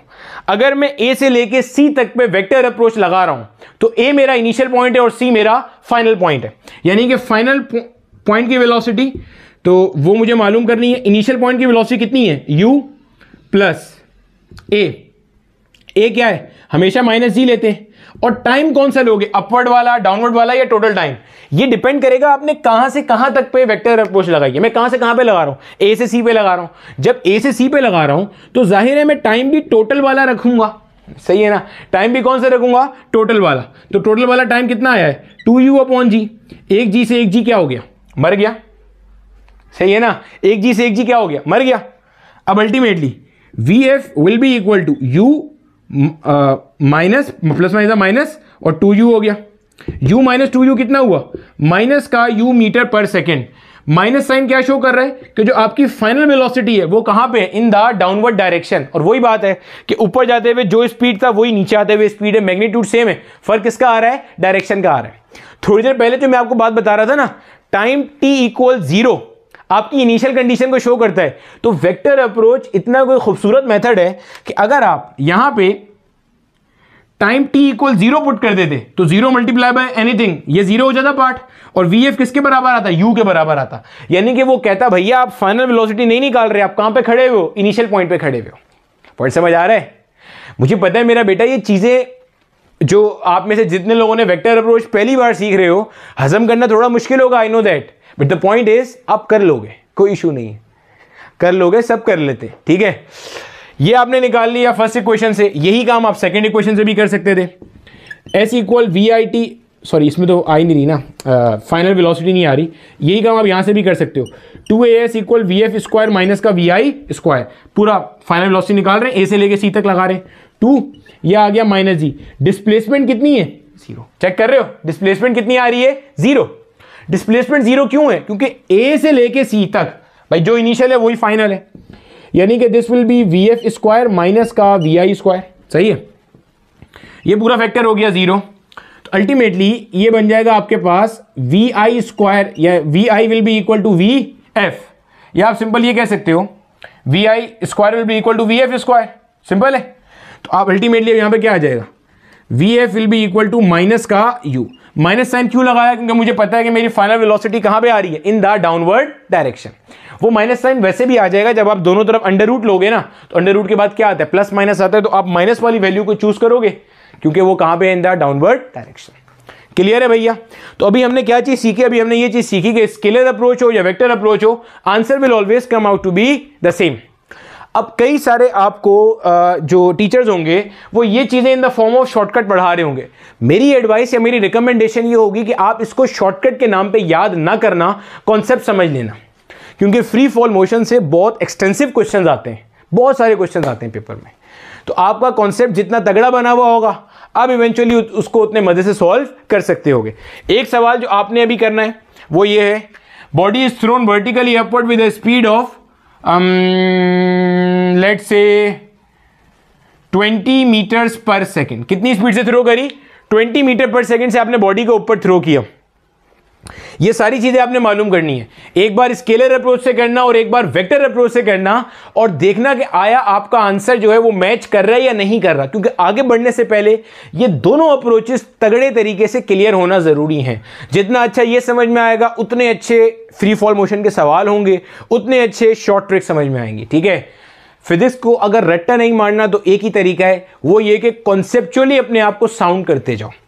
जब टाइम निकालोगे तो u अपॉन जी 20/10, ये 2 सेकेंड आ रहा होगा मेरे ख्याल से।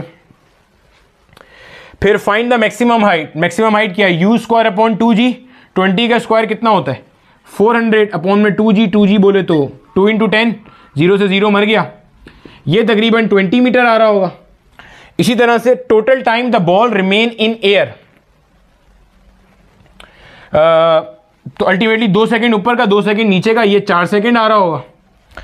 Find the final velocity with which it will return the ground, ऊपर जाते हुए अगर इसकी रफ्तार 20 मीटर पर सेकेंड थी तो नीचे आते हुए कितनी आएगी, माइनस का 20 मीटर पर सेकेंड। अगर वेक्टर की फॉर्म में लिखेंगे तो माइनस का 20 जे कैप, ऊपर जाते हुए क्या हो जाएगा, प्लस का 20 जे कैप मीटर पर सेकेंड। क्लियर है? फ्री फॉल मोशन खत्म बिल्कुल नहीं हुआ। ठीक है, अभी हमने सिर्फ हमारी बेसिक्स बिल्ड करी हैं कि जिससे हमें यह समझ में आ जाए कि हमने आगे चीज़ों को किस तरह लेके चलना है। ठीक है, मुझे पता है मेरा बेटा कि मेरे लेक्चर्स एक्सटेंसिव होते हैं, लेंदी होते हैं, बट द पॉइंट बीइंग मैं कोशिश करता हूं कि कोई भी चीज़ छोड़ी ना जाए।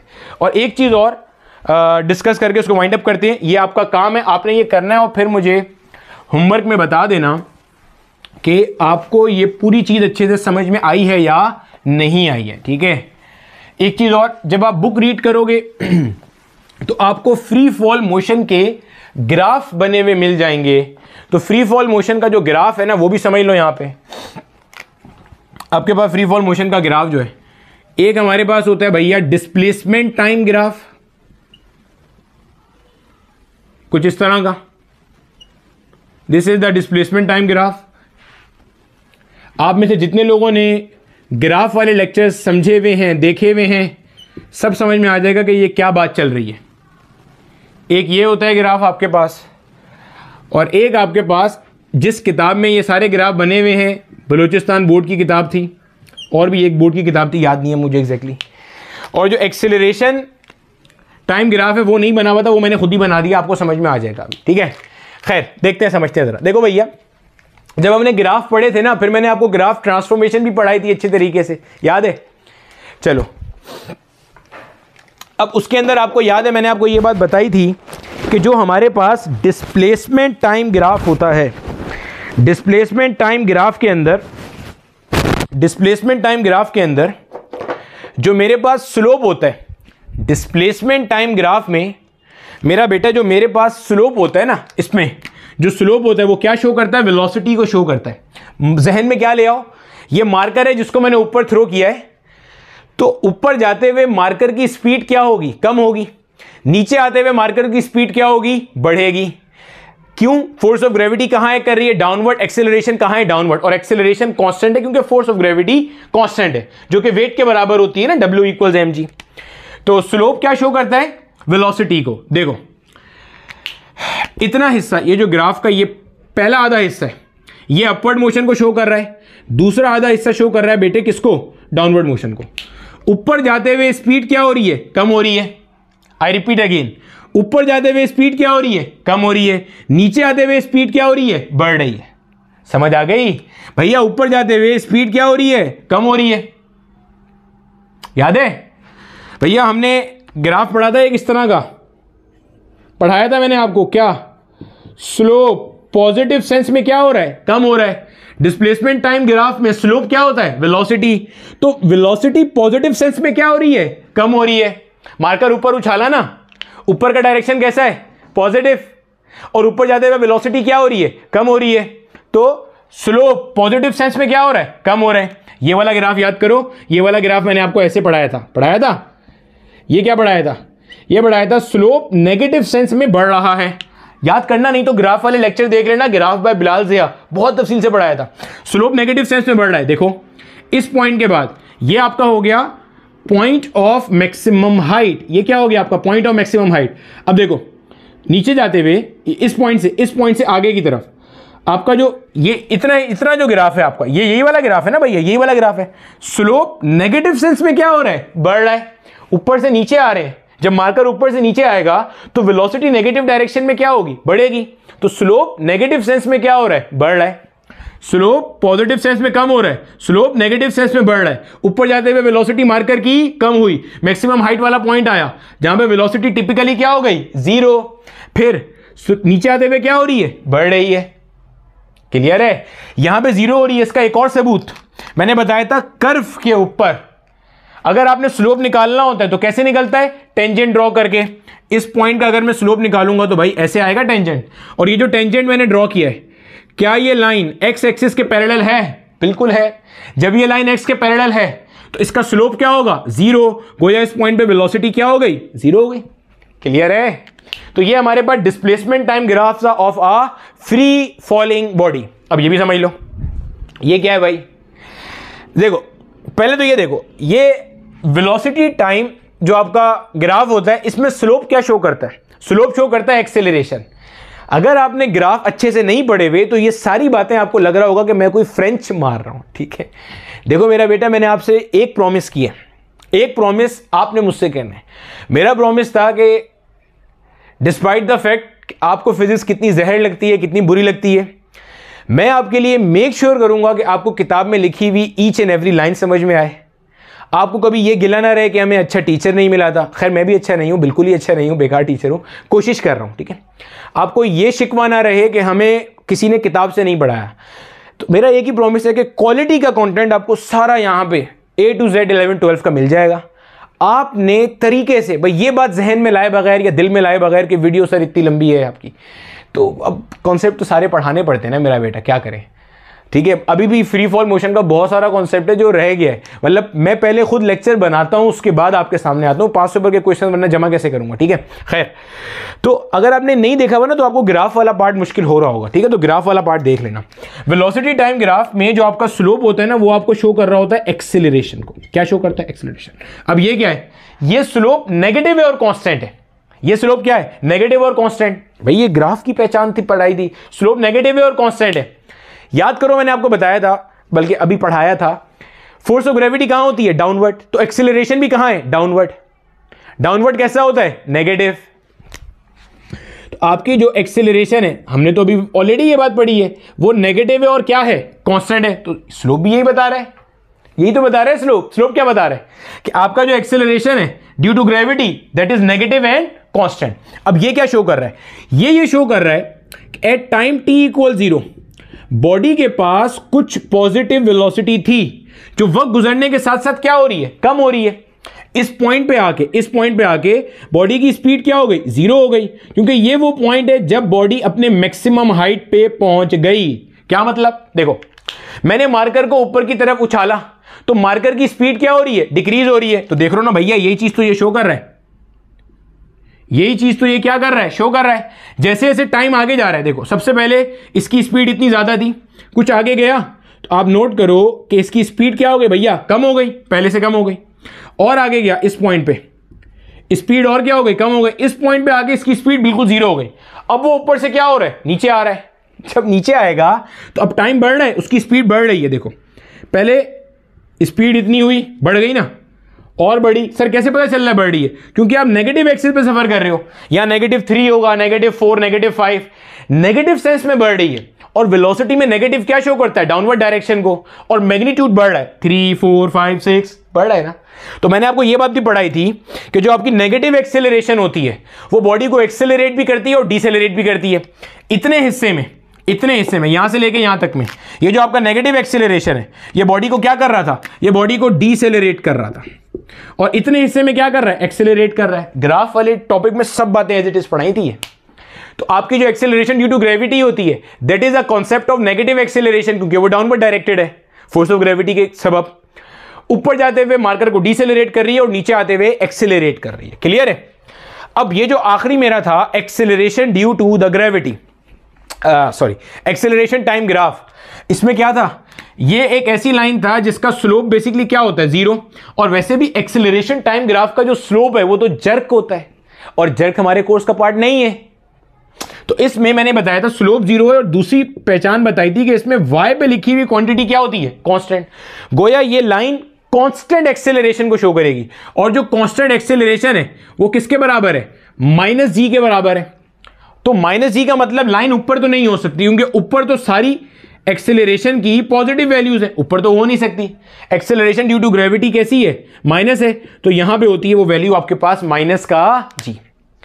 अब ये सवाल माजी में आपको नम्स के पेपर में दिखेगा, नस्ट के पेपर में दिखेगा। नस्ट वालों को इन सवाल से ना कुछ ज्यादा ही मोहब्बत है कि एक्सेलरेशन ड्यू टू ग्रेविटी या फ्री फॉलिंग ऑब्जेक्ट का ग्राफ बना के हमें दिखा दीजिए। तो वो ग्राफ डिस्प्लेसमेंट टाइम वाला ये होगा, वेलोसिटी टाइम वाला ये होगा, एक्सेलरेशन टाइम वाला ग्राफ खैर किताब में नहीं बना हुआ था, मैंने वैसे बता दिया, वो ये होगा। ठीक है भैया। तो उम्मीद है आपको ये ग्राफ सारे अच्छे तरीके से समझ में आ गए होंगे और दिमाग के ढक्कन खुल गए होंगे। अगले लेक्चर के अंदर हम फ्री फॉल मोशन को आगे लेके चलेंगे, कुछ और सवाल करेंगे। अब स्केलर अप्रोच और वेक्टर अप्रोच को मैं अलग अलग डिफाइन नहीं करूंगा, मैं डायरेक्टली वेक्टर अप्रोच से अपने क्वेश्चन बनाता जाऊंगा और हम देखेंगे। ठीक है, उम्मीद है मजा आया होगा।